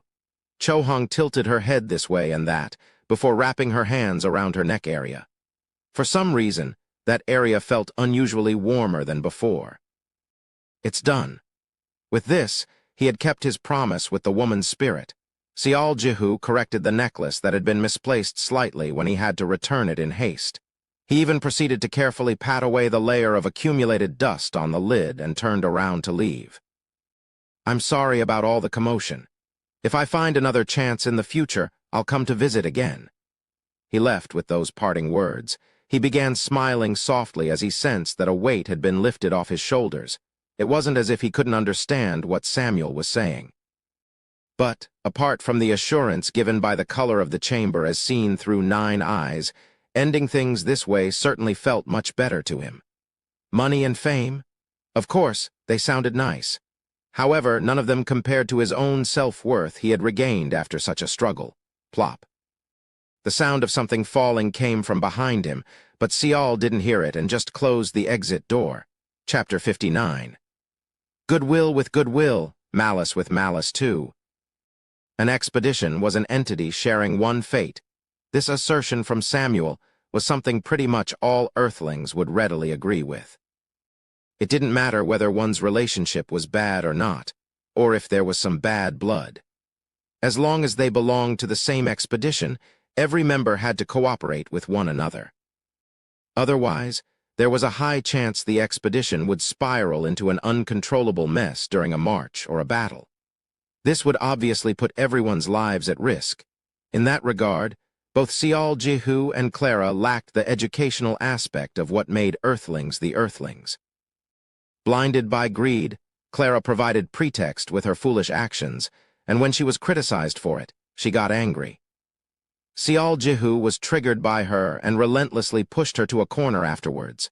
The result was the atmosphere of the expedition becoming icy. Everyone felt like they were walking on thin ice. Clara continued to wipe at the edges of her eyes, her breathing heavy and rough as if she couldn't get over her anger. Sial Jihu deliberately ignored her altogether. Eventually, Samuel stopped leading the team only 10 minutes after leaving the tomb. Master Ian, I apologize for this, but can we return to the vicinity of the tomb? Why? It seems that we have left too quickly. What do you mean by that? I think we should take a short break first. I thought that, from what you told us before, the vicinity of the tomb should be the safest. Samuel glanced at the still sobbing Clara, the ends of his sentence drifting away. Apologies. She hasn't been in the team for long. She's only a level 2 and thus is a bit lacking in some areas. He revealed the reason for the break with an embarrassed tone of voice. Ian scanned his surroundings, not really minding it. Now that I think about it, we haven't taken a single break since we entered the forest in the morning. Even the mealtime has flown by us. Right, shall we take a break here? You mean right here? But it'll be fine. If you're worried about the effects of the Forest of Denial, then I believe we'll be fine. Is that true? Ian nodded his head. A magician is more sensitive to the flow of magical energy. If my hypothesis is correct, then the boundary for the activation of that defense spell will be just beyond where we are right now. Is that so? For a brief moment there, a strange light flickered within Samuel's eyes. It was truly for an infinitesimally short time, though. It is hard to believe, isn't it? A magic spell that encompasses this massive forest. Well, he was called a sage even by the people of the ancient empire. You shouldn't even compare him to a fake like me. Oh, it's just my supposition, so don't get too hung up on it. Ian waved his hand around and settled down with a bit of groan. Everyone, we take a short break. Eat something if you're hungry. Samuel shouted out loudly and then silently stared at Clara for a while. He stood there staring at her as if he was caught in a dilemma. Next, he called out to Alex, who was still unable to calm her down even now. Alex, let's talk for a bit. Samuel dragged Alex away to a distance, and they spoke softly to each other for a while. Alex formed a troubled expression and shifted his gaze towards Clara, now in the middle of being pacified by Grace. Next up, Samuel walked over to Clara. His expression seemed determined, as if he had made his mind up over something. Clara, we need to talk. Hick, that bastard? Stop. You are not a little kid anymore. Don't you understand that your actions are negatively impacting the atmosphere of this expedition? Clara continued to sniff away in bitterness. I hear you, so lower your voice. I'll listen to whatever you want to say, so come with me. Samuel spat out in irritation, grabbed her arm, and dragged her deeper into the forest. Grace wordlessly followed after the two and disappeared from the view as well. What a dumb bitch. Seriously now. Chohong spat out some mocking words while chewing on a dried jerky. Chohong. Dylan quickly warned her since Alex had joined them again, but the latter simply waved his hand about with a weak smile on his face. No, it's fine. Honestly, even I don't have anything to say in her defense. Tusk. While looking at Alex clicking his tongue, Hugo opened his mouth. Will it be fine for you to not chase after them? Hugo raised his pinky. I mean, she's your gal, right? Didn't Samuel ask you just now to pacify her somehow? Well, that? Alex's shoulders drooped real low before he messily tousled his hair. Arg, damn it, I don't know any more. I won't help you if you get into trouble later, Tilda. Hugo giggled loudly. Alex spat out a long sigh and pulled the altar out from his bag. He carelessly placed a couple of plates on it before throwing on some food there. Seeing this, Cho-hung couldn't help but ask, "What are you doing?" "What are you doing with the food?" "I want to at least get her to eat something. Also, I should let the others grab a bite too." Alex spoke while not even turning to face her. "Why doesn't she just come over here and eat?" With her personality, she's not going to calm down anytime soon. All I can do is feed her and hope for the best. Well, sure thing. Come back after doing what you think is best. However, if she comes back here and continues on with that bitchy attitude of hers, I ain't gonna take it lying down. Okay? Chi, I hear you. But still, aren't you two openly favoring someone here? Alex carefully picked the altar up and began walking towards where the rest of his teammates had gone off to. Meanwhile, Cho-hung glanced to her side after her sore spot was accurately pointed out. Seol Jihu was sitting a bit further away, busy sucking on a cigarette. Hugo stopped gulping down on food and sneakily approached the youth before reaching out with his cupped hands. Seol chuckled and pulled out a new cigarette for him. Q. As expected, Seol, you really are quick on the uptake, you know. Hugo grinned brightly and lightly tapped the youth's shoulder. You aren't feeling down from that fight, right? No way. That's right, you haven't done anything wrong. Even I didn't want to touch that coffin, you know. Really? Yup. It's like I was kinda tempted back there, but like my instincts stopped me from doing anything. I kept getting this feeling that I should not touch that coffin. Seol Jihu looked at Hugo with renewed interest. The big man was supposed to be a barbarian warrior, so the youth couldn't help but wonder if he possessed some sort of animalistic wild instinct or something of the sort. Anyways, you were pretty damn cool back then. With a cigarette still stuck between his lips, Hugo stood back up. He then assumed the position of aiming something to his front and formed a grave, intense expression. If you really want it, then try to take it over my dead body. Cho-hung burst out in a boisterous laughter. Even Dylan began chuckling quietly as well. Seol Jihu's cheeks reddened instantly. Did I really say that? That's right, you did. Wow, I thought I'd wet my pants. Well, I just couldn't understand it. I still can't tell if that thing was worth all that greed. It was definitely enough to rouse that sort of greed. Seol Jihu said what came to his mind so he could change the topic, but a reply did come anyway. I don't know much about the necklace itself, but I know well enough what that keepsake, the token, was. Ian lightly massaged the back of his neck and carried on. If my memory serves me correctly, then that thing was most likely the proof of Castida's. Proof of? What? When Hugo asked back, Ian clarified, it's the proof of one's chastity. It's one of the artifacts given to a saintess. But wasn't her becoming a saintess only a symbolic gesture? Well, it's not only chaste women who get canonized as saints. Also, since you're a symbolic existence, you'd be asked to appear publicly every now and then, don't you think so? Ian lightly winked back and looked at Seol Jihu next. Have you heard of a magic system called Memorize? Yes, I've heard of it. Well, that should make explaining it a bit easier. Now, originally, Memorize was supposed to be unique only to the magician class. As one's level increases, the number of spells that one can store goes up by one. For instance, I can store up to 4 magic spells. Is it impossible for a priest to store spells? Normally, yes. That's because priests are most closely associated with the gods. Many of the important spells that require borrowing of gods' powers can only be activated via the principle of equivalent exchange. It's not for nothing that priests lug around altars and offerings all the time. Seol Jihu nodded his head. For some reason, he recalled Maria's face all of a sudden. The honest truth is, many priests find this point rather annoying. However, there is an item that can make up for that shortcoming. By any chance, was the crucifix Alex carried around one of those? Correct. There are artifacts that let you store spells as well as allow you to perform holy magic without the need for offerings. Sure, there is a limit to the number of times it can be used, but then again, just those 2 points alone make such artifacts very valuable to priests. During emergency situations or when the spells you've prepared run out, such items would become indispensable. Only now could Sial Jihu understand why Alex desired that item so much. Now that he had lost his artifact, Alex was no different than an average priest. I guess that proof of chastity is a far better item than the one Alex lost. No need to even mention that. I'm actually feeling rather embarrassed for even thinking of comparing the two. You can store 6 holy spells for as long as you want at no cost, which is the same thing as possessing the power of a level 6 magician. On top of that, there is no limit to the number of times you can use the artifact, so can you imagine how amazing that thing is? Ian spoke passionately, but it still didn't fully register with Sial Jihu.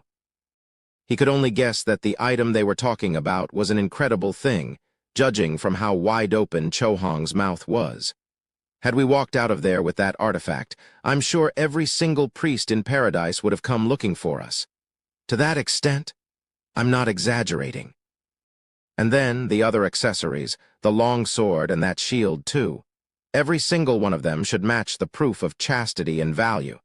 With his explanation now over, Ian gazed at the youth with warm eyes. Well, that's that.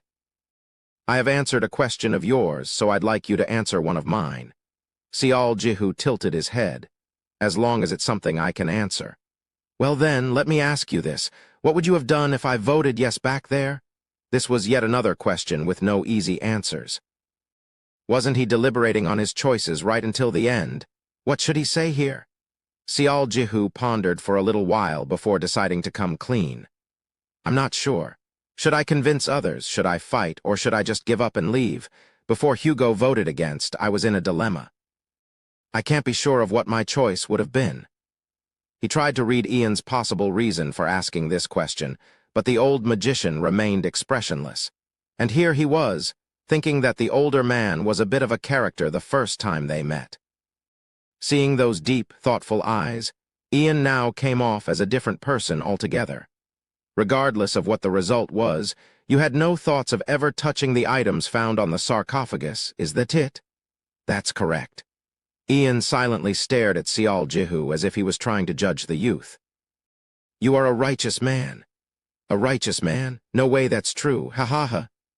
Sial Jihu broke out in a loud laughter. I'm righteous, even a passing mutt would laugh non-stop at the notion. However, Ian's brows rose up and down quickly for a moment there after seeing the youth deny that suggestion without a shred of hesitation. Being modest is a good thing indeed. Still, you do look like a righteous man from where I'm sitting. Otherwise, you wouldn't have gone that far to defend a woman who was already dead. Am I wrong? I won't deny that I sympathized with her, but if you believe that I acted only because of her, then well. Are you saying you didn't? If that's the case, then why did you desperately stop Clara back then? If I were to put it into words, I'd say it was for me as well. For yourself? Yes. That wasn't a lie, though. He didn't want to die after all. Also, he didn't want any sour feelings to linger in his heart, too. Ian quietly closed his eyes. As if he was mulling over what Sial Jihu had told him, he stood still and didn't move from the spot. Sial Jihu tilted his head in confusion and shifted his glance over to Chohong, but she raised her hands in the air with a shrug, her face saying, I dunno either. After some time had passed, Ian's beard began to quiver. Foo-foo, phew-phew-foo-foo. He grinned softly, rubbed his forehead, and opened his eyes. So that's how it was. I wondered why there was this certain incongruency whenever I looked at you, but now. I think I can understand you just a little bit better. You are an interesting fellow, that's for sure. Your words and actions are unusual, but your thought processes are quite unusual as well. Hey, isn't that the same thing? Hugo asked, but since Ian was talking to himself anyway, there was no reply to that question. Soon, the magician smiled warmly and stroked his beard. Sial, let me introduce myself properly. I am Ian Denzel, a level 4 alchemist currently employed by the Royal Magic Corps. I'm from Area 4. Suddenly he introduced himself. From what I hear, it had not been long since you came to Haramark. Have you found a suitable team to join yet? Shake, shake. Very good. Actually, I was planning to resign from the Royal Magic Corps. Seriously. Surprisingly, Dylan asked a question, which was rare. I've already informed them of my decision. I told them the scouting of the Forest of Denial will be my last assignment for them. Well, it's true that I was comfortable there, but things could get rather stuffy and boring too. And I believe that I've repaid their kindness by now. Ian grinned brightly. In any case, I'll soon be unemployed and no team is asking me to join them, so how about it? Would you like us two with similar circumstances to partner up? After hearing the older man's suggestion, Sial Jihu became utterly dazed. Pardon me. What I'm saying here is, don't you want to go on the next expedition alongside this old man? After two of us form a team, that is. You walk. Hey, Dylan. Hugo yelped out and hurriedly got down to the ground in a kowtowing position. Dang it, what are you doing? Hurry up and get down. Sial Nim. We're sorry for turning you away the last time. Hearing that, Ian's eyes opened wider. What are you talking about? My God. Dylan began to chuckle wryly, and Ian pieced together what had happened quickly enough. But why? I've always thought that you possessed pretty discerning eyes. In all honesty, I was tempted, yes. However, I was not confident at all. If the old man was here with us then, well. Ah, that fellow? Wait, now that I think about it, I haven't heard anything from him recently. He's preparing to retire soon. The forest became noisier as several people began raising their voices. Hugo continued to plead with Dylan, but the latter didn't say anything. Meanwhile, Ian told Sial Jihu that the youth didn't have to answer right away, that he should carefully think it over, and ended the conversation there. Sial Jihu remained flustered even then, but still, happiness welled up rapidly in his heart. The expedition was coming to a successful conclusion, and it seemed like he'd be able to earn additional rewards as well. On top of that, a magician even tried to scout him with the words of "let us form a team." He was thinking that everything would work out well as long as they managed to return to Haramark safely. It happened then. From afar, a desperate scream resounded out. The flowing conversation came to an abrupt end. Two people reacted first before anyone else could. Dylan. Cho-Hong grabbed her mace and shouted out, prompting Dylan to grit his teeth. That was Alex. It came from the direction of the tomb. What was that? Sial Jihu's expression hardened. What was going on here? Didn't Samuel and his team change their location to quietly pacify Clara? Those dumb fuckers? Cho-Hong angrily spat out and rushed forward first. The cordial atmosphere was broken up in an instant. Even as he reflexively joined others and rushed forward, Sial Jihu continued to pray in his heart that his thoughts were wrong. The remaining expedition members hurriedly ran to the tomb, but their steps came to an abrupt halt as soon as they saw Samuel in front of it. There was around 50 meters or so to the tomb from where they were. However, they realized something was off about Samuel's movements. His face was dyed in the colors of pure terror, and tears were streaming down nonstop from his eyes. And most importantly, his long hair was in a yanked-back position in the air behind him. It was as if someone or something was pulling at them. Save him. Samuel tearfully tried to say something before he suddenly crashed to the ground on his back. As he flailed about, something fell out of his hand. Just as everyone had finally regained their senses, Samuel was sucked into the tomb and disappeared from their view. Slam. The iron door slammed shut violently after that. And then an ear-piercing scream followed. The remaining 5 people belatedly ran forward, now utterly speechless. The front of the tomb was in a chaotic mess. The altar Alex took away while saying it was for eating lay upside down, the food scattered about everywhere. Those dumb idiots? For the first time ever since the expedition began, Ian flew into rage. Dylan looked at Ian, angrily stomping on the ground for a second before raising his crossbow. Cho-Hong, Hugo, I'll cover you. Cho-Hong and Hugo stuck to either side of the tomb's entrance. They stared at each other and mouthed the words 1, 2, 3 before Cho-Hong kicked the door hard. And just as she was about to enter, Get ooh-woo-woo-woot. Incomprehensibly thick, murderous intent, sharp enough to render flesh apart, slammed and dug into everyone's brains. Yu-yu-wah. Cho-hong, who always behaved like a female version of man's man, began to falter, her face full of fear. The roar of the Lioner leader was a joke compared to the enormous evil aura pouring out from the interior of the tomb. Never mind Cho-hong and Hugo, even Dylan and Ian had collapsed to the ground, gasping urgently for air. The only one standing unaffected was Seol Jihu. Before anyone present had the chance to recover their wits, Seol Jihu instinctively activated 9 eyes and couldn't help but question his own eyes. It's yellow, meaning he had to pay attention, but why? Even Dylan, a high ranker, couldn't fight against whatever force was affecting him. Seol was unable to figure it out, but the situation was rapidly getting worse. The corrupted, indistinct, and blurry miasma leaked out from the tomb and began to envelop his teammates one by one. Seol Jihu looked around in helplessness, only for an object glittering on the ground to catch his attention. It was a small tiara boasting a brilliant silver hue. Seol Jihu hurriedly picked the tiara up, and his trembling eyes shifted back to the tomb itself. The tension required could not be seen as absolutely safe, but when he saw Cho-hong grasping at her neck with her eyes wide open, Seol Jihu stopped hesitating and ran inside the tomb. Quang! As soon as he entered, the door slammed shut by itself. Seol Jihu flinched, but he never stopped moving, and so he entered through the doorway and managed to make his way past the lone corridor. What awaited him by the entrance of the burial chamber was a man sprawled on the floor. Samuel was staring at the ground with dull eyes, with his head and body separated. No, would the description of his head being yanked out from the body be more fitting here? Samuel. He wasn't the only one. Alex? Alex, who had been holding that keepsake he desired so much, lay there with his neck twisted around like a twisted donut. Grace. Meanwhile, Grace's head was cracked open like a watermelon.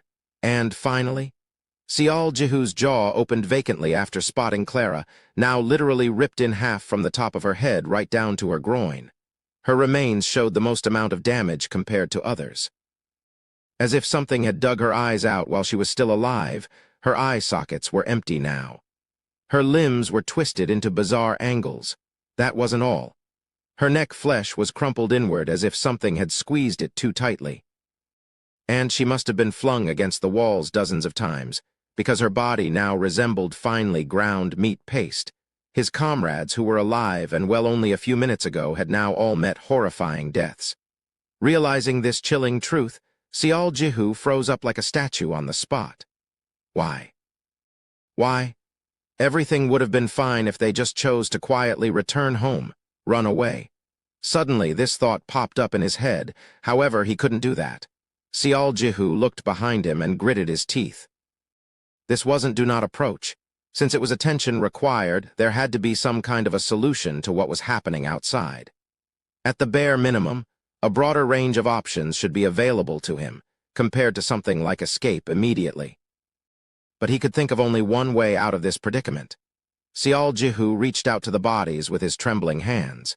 He retrieved the token from Alex, took the earrings from Grace, and finally found the necklace emitting a blue luster near Clara and picked it up.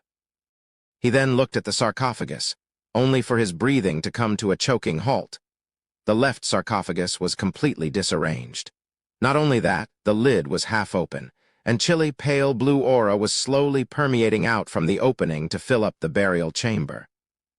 Could Samuel and his team have tried to open the sarcophagus too?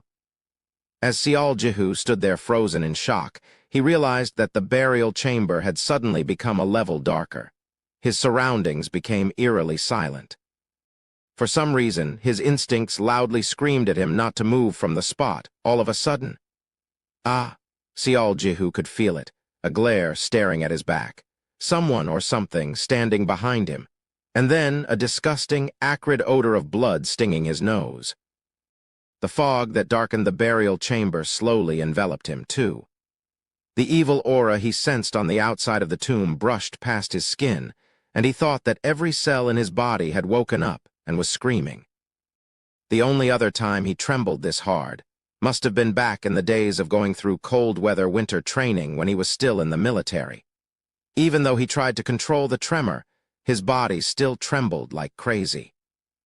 Not just because of the chilly aura leaking out of the sarcophagus, but also from something else grasping at him. His brain continued to ring alarm bells. It told him to never look back, that he must not look back. Subconsciously, Sial Jihu's neck creaked like a piece of rusted machinery and slowly turned towards his back, but he managed to squeeze his eyes shut in time. He also somehow managed to extend his shaking arms out as well. This was all he could do under the circumstances. After 5 minutes that felt like an eternity had passed, he sensed the necklace slowly leaving his hands. A keepsake from my mom. He nearly opened his eyes after a certain will entered his mind, a gift from someone dear. Next up, the slick and cool-to-the-touch tiara was gone. And then, I warned them. Suddenly the words got colder, sharper. I hate those people. I told them not to enter, but they entered anyway. I was going to endure, but then these two. I'm sorry, Sial Jihu dropped his head. I thought we'd be going home, but I didn't know they would. I know. When he desperately spoke in his mind, her will that sounded like a reply entered his mind. These people, they secretly schemed. They lied. That man said it, that I won't be able to chase them once they pass the boundary. What Sial Jihu feared the most turned out to be true. Samuel and his team couldn't throw their greed away in the end. Really? Really? I was seeing you off but felt something was wrong, so followed them. Seeing me off, you promised to come and see me again. Before he had noticed it, he was no longer shaking. The evil aura was still just thick and heavy as before. However, Sial Jihu had finally realized that it was not directed at him. He even began to think that she sounded like a sulking, pouting child, busy whining about this whole thing being not her fault. Just how much time went by like this? The token and the earrings remained in his hands, yet he could hear the footsteps shuffling away. Regaining some calmness, Sial Jihu breathed in deeply and opened his eyes. The first thing he saw was a pair of feet. He expected to see rotting, withered feet of a mummy, but hell, they were small and beautiful instead. She should have been dead for a long time, right? Sial Jihu summoned up some courage and raised his head a bit higher, and he saw her back. What he saw was the rear of a woman, her long, gently waving silver hair reaching down to her ankles. Wearing a white gown with icicles adorning it, she readily entered the sarcophagus and laid down. S. When the sound of the lid closing resounded out, Sial Jihu finally regained his wits. His mind was now silent, her will no longer sounding within. Did she just spare me? He half expected to be killed off. Currently, he felt like 10 years were shaved off his lifespan. Sial Jihu turned around hurriedly to leave, but then he noticed the chaotic state of the burial chamber. And then, for some reason, he began to tidy up the burial goods. He closed the lid properly and unfurled the red cloth before laying it back on the sarcophagus. He also correctly placed the longsword and the shield back to where they used to be. The problem only occurred when he was just about done with tidying up. Plop. Something weird happened. When he tried to place the earrings and the proof of castitas to their original positions, they kept falling down. No matter what he tried, they resolutely refused to stay in their original positions. What's going on here? He only wanted to finish tidying up quickly and leave, so this was one hell of an exasperating event. Arg. Sial Jihu tilted his head this way and that before cautiously thinking to himself, by any chance, are you doing this deliberately? You can take them. Pardon, thanks. It was the first time. A person protecting me, come again. No, hang on, I was. Sial Jihu was about to say something inwardly, but then he saw the sarcophagus suddenly grow distant from him. His body was actually being pushed out. No, it was more like someone or something was dragging him away, and before he could do anything about it, he slid past the corridor. Soon he heard the sound of the door opening up, and the darkened world brightened up once more. As the door closed shut with a resounding slam, Sial Jihu looked behind him. Dylan, Chohong, Hugo, and Ian were patiently waiting for him. Just before Sial Jihu opened his mouth. As soon as you entered inside, the miasma dissipated. Ian spoke up in a soft voice. We heard what happened, listening to the will of the vengeful spirit. That was truly an unexpected phenomenon. Ian sounded lonely and wistful as he closed his eyes. It seemed that the vengeful spirit relayed her will to the 4 people outside the tomb as well. It's my fault that Samuel's team decided to act separately like this. If only I didn't speak of my hypothesis so carelessly then. No, that is not true. Dylan spoke in a formal tone of voice. We all were given the same opportunity, and it was them who ignored it. They could not control their greed and paid the price for it. Is that so? Ian sounded resigned. He shifted his gaze over to the accessories in Sial Jihu's hands, the proof of castitas and a pair of nameless earrings. From a certain point in time, the fate of Sial and Samuel's team had become clearly divided. The old man chuckled wryly and gazed up at the sky, looking somewhat helpless. Goodwill with goodwill and malice with malice. I've learned a lot during this expedition. I agree. After all, humans aren't the only race who possess intelligence. Dylan smiled ruefully before turning around. Their pathfinder might have died, but he was also an archer. Let's go back. Soon, the remaining members of the expedition assumed a new formation according to Dylan's orders and silently left the tomb's vicinity. 11 had entered, but only 7 were leaving the forest. The return trip proved to be uneventful. With the sole exception of Ian performing another one of his mind-calming magic spell, nothing of note happened. The mood of the expedition remained quiet. Sure, they had experienced the annihilation of a friend's team, but also each of them had a lot to think about. It was a rather common event for a person to die in battles against monsters or other enemies. However, today's circumstance was slightly different. It was Samuel's fault for making the vengeful spirit their enemy in the first place. Endless questions still swimming inside his head, Sial Jihu remained confused. He didn't know whether to feel happy or sad about this expedition. But, if he were to be honest, he was more regretful than anything else. More importantly, if we don't acknowledge the warrior who managed to defend against a female lioner as one of the members of the expedition, then how can we even think about acknowledging anyone else? Samuel. Name's Alex. I'm a level 3 investigative priest from Area 4. Alex. Sial Jihu never once thought of them as bad people.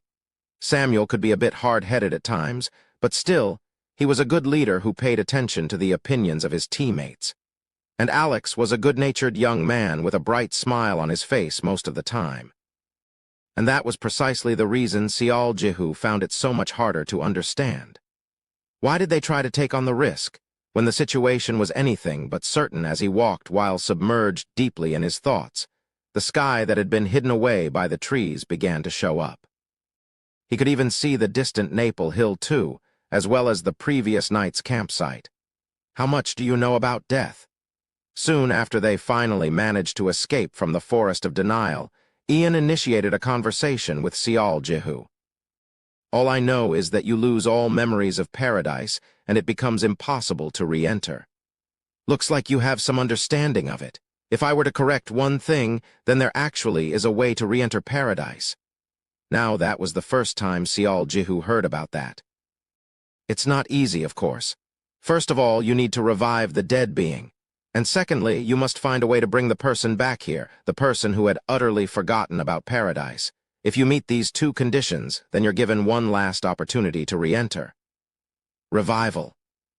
Well, rather than calling it revival, it'd be more like you praying to the gods for your wish to be granted. Will you please revive that person or something like that? The moment he heard that, Sial Jihu felt like a hammer had struck him in the head. A wish. That was a rather familiar word to him. You have honored your side of the deal, so I shall honor mine. What is it that you wish? So do you wish to be revived, indeed, back in his dream? Of course, the act of praying for that wish itself is the difficult one. You need to either achieve great military merit in the battlefield, get a promise from a god, or get yourself truly ridiculous, unbelievable offerings. It's not an exaggeration to say that the whole thing is practically impossible. Master Ian, do you think Samuel was trying to revive Vanessa? I do. Vanessa. Sial Jihu shifted his gaze over to Chohong after hearing an unfamiliar name. She quickly whispered to him, a level 5 Blade Runner. She's the OG leader of Samuel's team. I was worried about that, so I tried to warn him, but in the end, he couldn't let go, could he? I can understand, just a little, where he was coming from. They had been teammates for a very long time, and while she was still alive, they were one of the best teams in Haramark. I'm sure that the weight on Samuel's shoulders was heavy. In any case, I'm deeply worried. Samuel was a capable enough archer to enter the ranks of level 5. And now, both Vanessa and Khan. What a shame, when every single high ranker is important. Ian abruptly stopped talking and began rummaging through his robe. He then pulled out a round crystal. Sialjihu remembered seeing something similar in Karp Deem's office, but this crystal was several times clearer. Is it from the royal family? Looks like it. Sorry about this, but can you give me some privacy? Of course. Sialjihu followed Dylan and the rest to distance himself away from Ian. Is it possible to communicate with Haramark from here? Well, he works for the royals, right? I mean, they are still a royalty, so they should at least possess good quality crystals. No, Chohong replied and lightly clicked her tongue. I hope that's just a friendly call. Unfortunately, doesn't look like it. Dylan seemed to get a little tense after seeing Ian's surprised reaction. Wait, it's not a war breaking out, is it? I wonder, surely the parasites wouldn't have the necessary manpower to focus on us right now. In that case, is it the Federation? That makes even less sense. While they chatted among themselves, Ian's communication came to an end. As the older magician slowly walked over, his complexion was definitely not so good. What happened? They say that all communications with the Arden Fortress have been cut off. Hearing that, Chohong's expression crumpled immediately. Damn it, I knew that would happen. Let me continue. The last communication was 2 days ago. The royal family of Haramark has issued an emergency bounty and has recruited level 3 and 4 Earthlings. They have issued draft notices for high rankers as well. Draft notice? Gimme a fucking break, Chohong angrily shouted out. Dylan calmed her down and asked, how many answered the notice? Not even one. I thought as much. It can't be helped. The Arden Fortress was a strategy the royal family forced. In any case, they are in the midst of marching towards the fortress as we speak, along with a small contingent of Earthlings accompanying their own armed forces. Things just got complicated as they were about to return. Ian helplessly stroked his beard. After a short bout of silence later, Dylan asked, will you be heading there as well? You know it. I'm still employed by the royal family, after all. I've received quite a few benefits from them, so I must comply. Arg, don't go. You're supposed to quit after scouting the Forest of Denial is done, right? Seeing Chohong so vehemently react like this, Sialjihu became quite curious. He could tell that a war had broken out, yet he failed to understand why everyone was so openly vocal about it. Dylan finished organizing his thoughts and asked once more, what did they want from us? The mission to scout the Forest Denial is to be put on hold immediately. Escort me to the previously agreed rendezvous point. As for the rest, they will discuss it with you. They also added that you'll be paid suitable compensation, so you should rest easy. Sounds like the royal family is in a serious bind. Dylan slowly shook his head. I will have to discuss this with my team first. Can you give us a bit of time? Well, I don't have a say in that to begin with. And also, I'm sorry about this. This isn't something you should apologize for, Master Ian. Well then. Dylan was about to gather his teammates around, but he thought of something before that and asked quickly, by the way, who is the commander of the forces? Teresa. Pardon. Dylan frowned deeply. Teresa Hussey is personally participating? Phew, I see that you're reacting exactly the same as I did. Ian chuckled loudly and nodded his head. That's right. The princess of the Haramark's royal family is personally going to war. Chapter 60. Princess Night. After the discussion with his teammates, Dylan decided to escort Ian to the rendezvous point. The Forest of Denial was located on the southernmost border of human territory. It was also an area where the territories of mankind, the Federation, and parasites overlapped with one another. So perhaps unsurprisingly, the rendezvous point lay somewhere in the way back home to Haramark. And quite obviously, they couldn't let Ian return all on his own when he didn't possess a lick of close-quarter combat skills to speak of. There was the slight inconvenience having to take a bit of a detour, but regardless, an escort mission was a still mission, just like any other. Since they were promised suitable compensation, the members of Carp Diem didn't complain much. Sial Jihu also decided to accompany them on this trip to escort Ian, precisely because of those reasons. While Dylan was negotiating with the two porters, Sial Jihu went to speak to Chohong. She was still in the midst of trying to cool her head, but her crumpled facial expression displayed how incensed she still was. She even intermittently spat out several choice words like "fuck this," "bullshit," etc., etc. And then, upon sensing Sial Jihu's gaze on her, she spun her head towards him abruptly and formed a tearful face.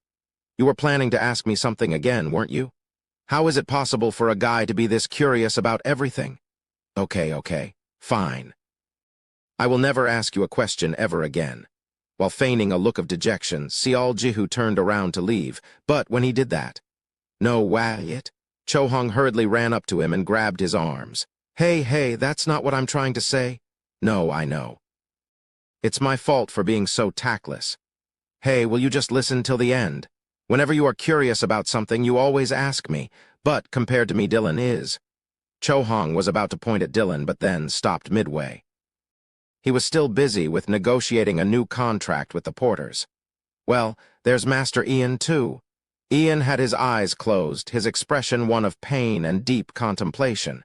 And then, after spotting Hugo rolling around on the grass field for fun like the thoughtless idiot he was, Chohong's head slowly dropped to the ground. "Go ahead. It's fine. It wasn't that important anyway." "Wait, are you sulking right now? A man is sulking like a little girl." Chohong glared at him in exasperation, but Sial Jihu was smiling to himself. I knew it. She's still a big softy in her heart. Of course, he made sure that the smile would not be noticed by her. "Just what is this Arden Fortress?" Chohong slowly face-palmed as if she knew he'd ask about that. "It's a fortress located in a certain canyon on the border against the parasites. It's still under construction, I think." "Why were you so incensed back then, though?" "Well, that." Chohong looked a bit troubled then. "Well, it's complicated. Is it related to the rebellion?" "Oh. Where did you hear about that?" He just threw that out there hoping, but Chohong's complexion brightened up considerably. "Okay, come and take a seat over here." He came to ask her a question, but instead he ended up getting caught by her. Even before anyone had time to notice it, she was no longer annoyed by his questions anymore. Chohong began unfolding her tale with some relish. "Remember what you said earlier? The one about the war between the Federation and the parasites intensifying?" "Yeah." "Okay, now, think about it for a sec. Those two are preoccupied with ripping each other apart, so is there a reason for us to jump in the fray? I mean, we're the weakest of the lot, too." "I guess so." "Damn right it is. I mean, it's not even enough for us to keep our heads down and shore up our strengths. Yet we're busy building a fortress in the border, so what would the parasites take that as?" "They would take that as a provocation." Chohong slapped her knee. "Exactly. That's why I'm like, why are they poking a bitch that is minding her own business?" When the royals announced this plan, the majority of the high rankers active in Haramark all objected. But they went ahead with it anyway, saying it's something that must be done or some crap like that. Chohong began to properly explode in dissatisfaction now. They did whatever the fuck they pleased, and now they want our help. Did they really think no one's gonna attack them? Did they expect that hostile-as-hell parasite queen to sit quietly and wait until the fortress was finished? Gimme a freaking break. What a bunch of morons. After Chohong added, "That's why I'm really pissed off. Wouldn't you be, too?" Sial Jihu began contemplating quietly. He could understand many parts of her complaints. If he looked at the situation using Kim Hanna's analogy of paradise being a game, then it would be like the Earthlings being forced to take on a quest they didn't want to do. However, paradise was without a doubt reality. One had to listen to both sides of the story first. There had to be a reason for the Haramark royal family to pursue the construction of the fortress. Sial Jihu became curious about how he should think of this princess named Teresa Hussey. Chohong had complained to her heart's content, but when Sial Jihu didn't side with her immediately, she began pouting a bit. "Well, I know. As long as we are in paradise, we have duties to fulfill and all that, but there is a limit to being loyal, you know. They want to go to war whenever there's a chance. They keep creating troubles for us all the time, and every day they go, do this or do that. Don't you think it's just too much?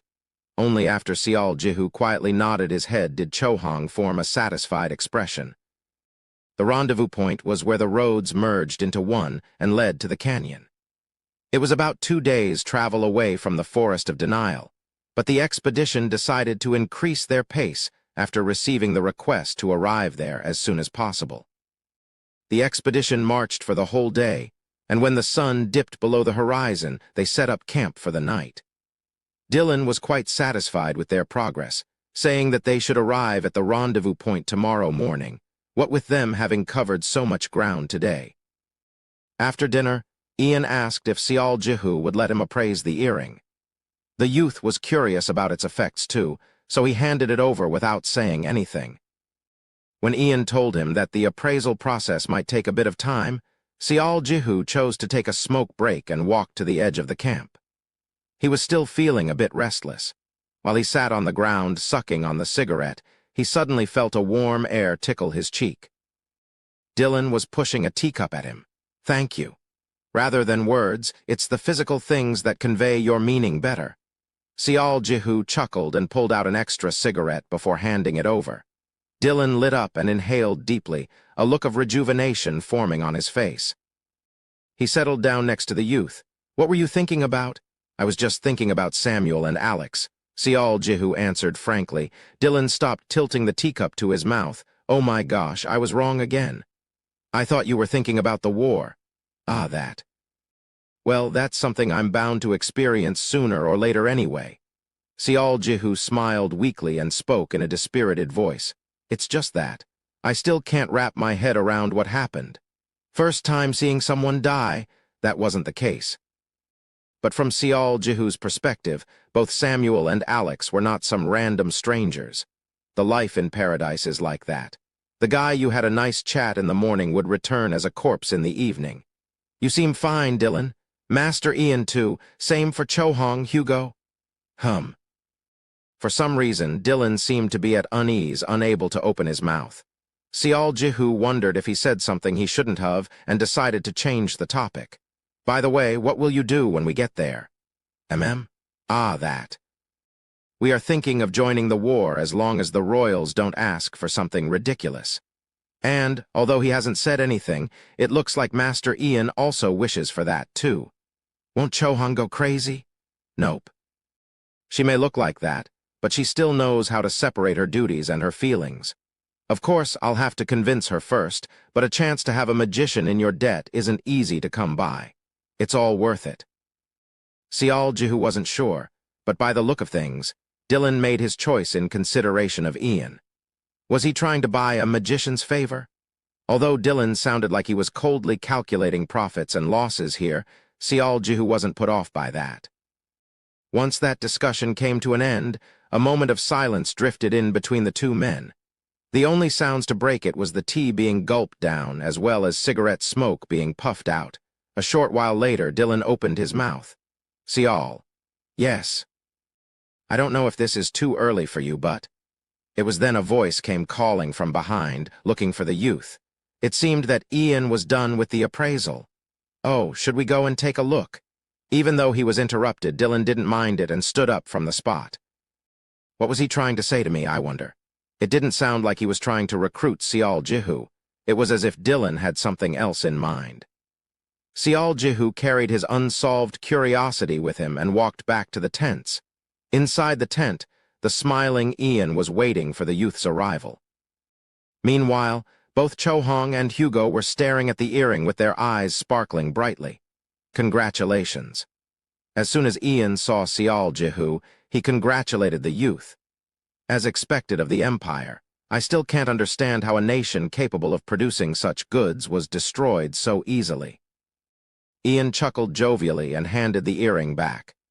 "The name of this item is Festina Earring. That saintess has gifted you with something truly wonderful." "Is it a good item?" "Of course. Now let's see. First of all, this Festina earring will become bound to the very first person putting it on." So you gotta think about it carefully. The moment you put it on and activate it, the earring will become utterly worthless. When Chohong quickly followed up, Hugo snorted loudly. What is there to even think about? Of course, Sial should use it. That accessory's been designed for archers and warriors anyway. Now, let's put aside the unnecessary side broadcasts for the time being. Ian cleared his throat and continued on. When you infuse your mana into Festina earring, the boost function imbued within it will activate, meaning it will increase the speed of the person wearing it. According to the result of my appraisal magic, your overall speed should be enhanced by about 1.5 times the normal, and the effect will last for around 1 minute. Q. On top of this, you can use the boost up to 3 times. Whenever you activate the effect, it automatically charges back to full again. The time needed for a full charge is around 6 hours. Kaya. Sial Jihu remained quiet, but it was Hugo who was making all the sound effects. Ian then spoke with an expression that said, "You will definitely react to what I have to say next. But, most importantly, both the number of usages as well as the activation time can be stacked on top of one another." Oh, Sial Jihu let out a soft gasp. So if I use the boost 3 times in a row, your speed will be boosted by up to 375 times, lasting for 3 minutes. Meaning, you will be maintaining the speed fast enough to clear 100 meters in 3-4 seconds for 3 minutes straight. Ian spoke triumphantly, even though the earring didn't even belong to him. As long as the wearer can utilize it properly, he will be able to display fearsome combat prowess. Sial Jihu looked down at the earring in his hand. Crafted out of silver material and shaped like the Star of David, there was an ivory-colored jewel stuck in the middle that scattered gentle light. How much would this go for? Hey, you, Hugo cried out in alarm. Ian grinned brightly. As much as you want it to be, however, will you really sell it? Not at all. I mean, I got this during the expedition, so... That's nonsense. Ian waved his hand around. Both the proof of Castitas and the Festina earring are rewards you earned through your independent actions. You won't find any sons of bitches among us who'd even think about taking a share of your achievements. Hugo barked out loudly like a dog. When Ian glared at him as if he was a helpless idiot, Hugo whimpered and quickly backed down. In my personal opinion, it'd be for the best if you used it. That earring is far too valuable to sell. Sial Jihu cautiously equipped the earring. He initially thought that he needed to pierce his ear, but when he brought the earring close to his left earlobe, it just attached itself there like sticky glue. Very good. Now infuse some of your mana into it. This earring would become his the moment he used it. Although he was momentarily taken by indecision, Sialju quickly made his mind up. It's not like I'm in need for money anyway. And so, it happened when he closed his eyes and roused his sleeping mana. Pow! His hair suddenly danced around, and at the same time, a powerful gust of wind swept past him before disappearing in the blink of an eye. Sialju quickly scanned his body, utterly mystified. It felt like a certain formless aura had wrapped around him. Would you like to run and see for yourself? Running was Sialju's specialty. So he began running with everything he had. Soon enough, Sialju had run out of the campsite and found himself running on the grassy plains, completely failing to hide his shock. Holy shit. He could definitely feel the difference once he started running with all his might. When he sneaked a glance behind him, he spotted the campsite rapidly getting further away. He even thought that this couldn't have been his own body. I can stack the effect, right? While circling around the plains, he roused his mana once more. Pow! Sialjihu freaked out at the sudden feeling of his entire being entering a strange state. The surrounding objects brushed past him in a streak of a blur. The headwinds felt sharp enough to slice his flesh.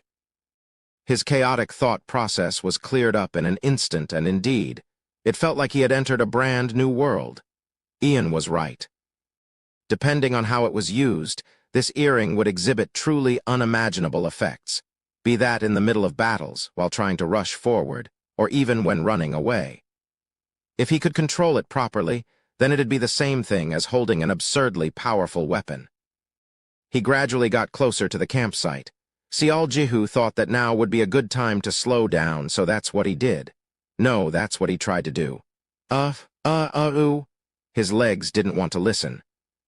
As if he was a circus performer, his legs got all tangled up, and eventually he couldn't win against the inertia, and his limbs began performing a bizarre dance routine.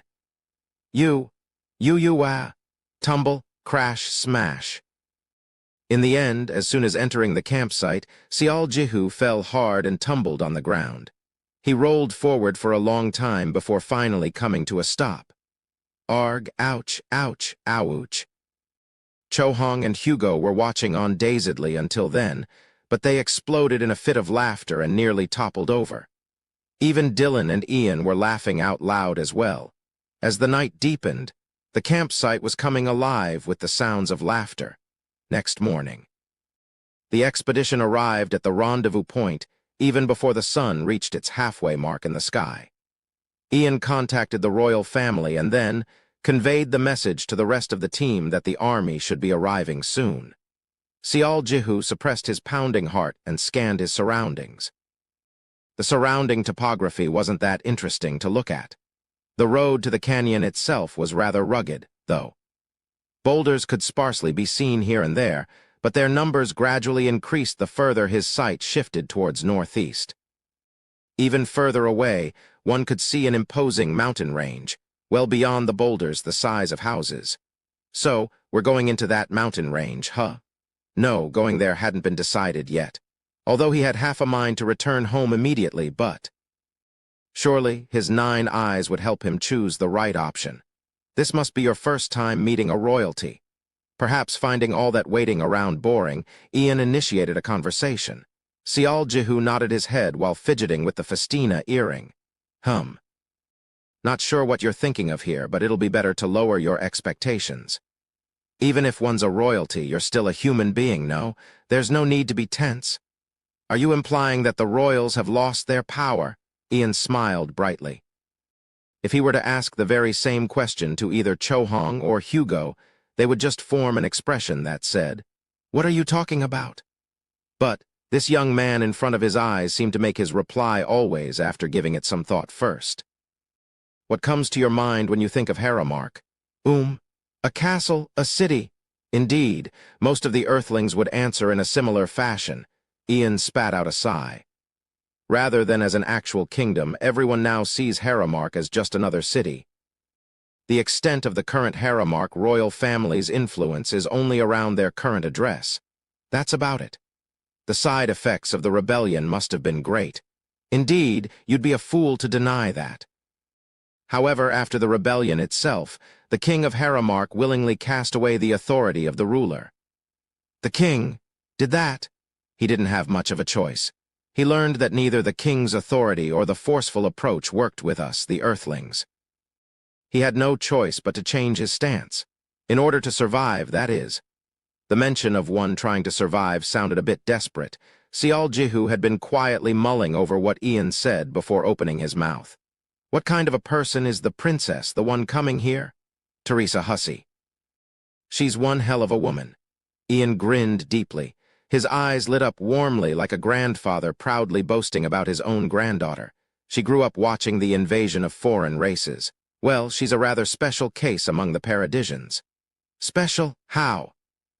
The paradise system we know and use is actually the providence bestowed onto the Earthlings only. However, she is one of the very few original residents who has been blessed with the same providence. That was his first time hearing about such a thing. So, that's how it was. Paradisians can also. From what I hear, they invoked something called the royal family's promise and received the providence in return. I understand where she's coming from, though. As a woman in this world, you'd need great power if you wanted to safeguard your remaining family, especially when there are only 2 of you left. What's the level of Princess Teresa Hussey? Ho! Now that I take another look at you, I see that you're quite interested in that lady. Ian suddenly formed a lewd expression and then lightly poked Sial Jihu on the side. Very good. Of course I'll tell you. First of all, she's 32D around her chest and her waistline is like. Master Ian.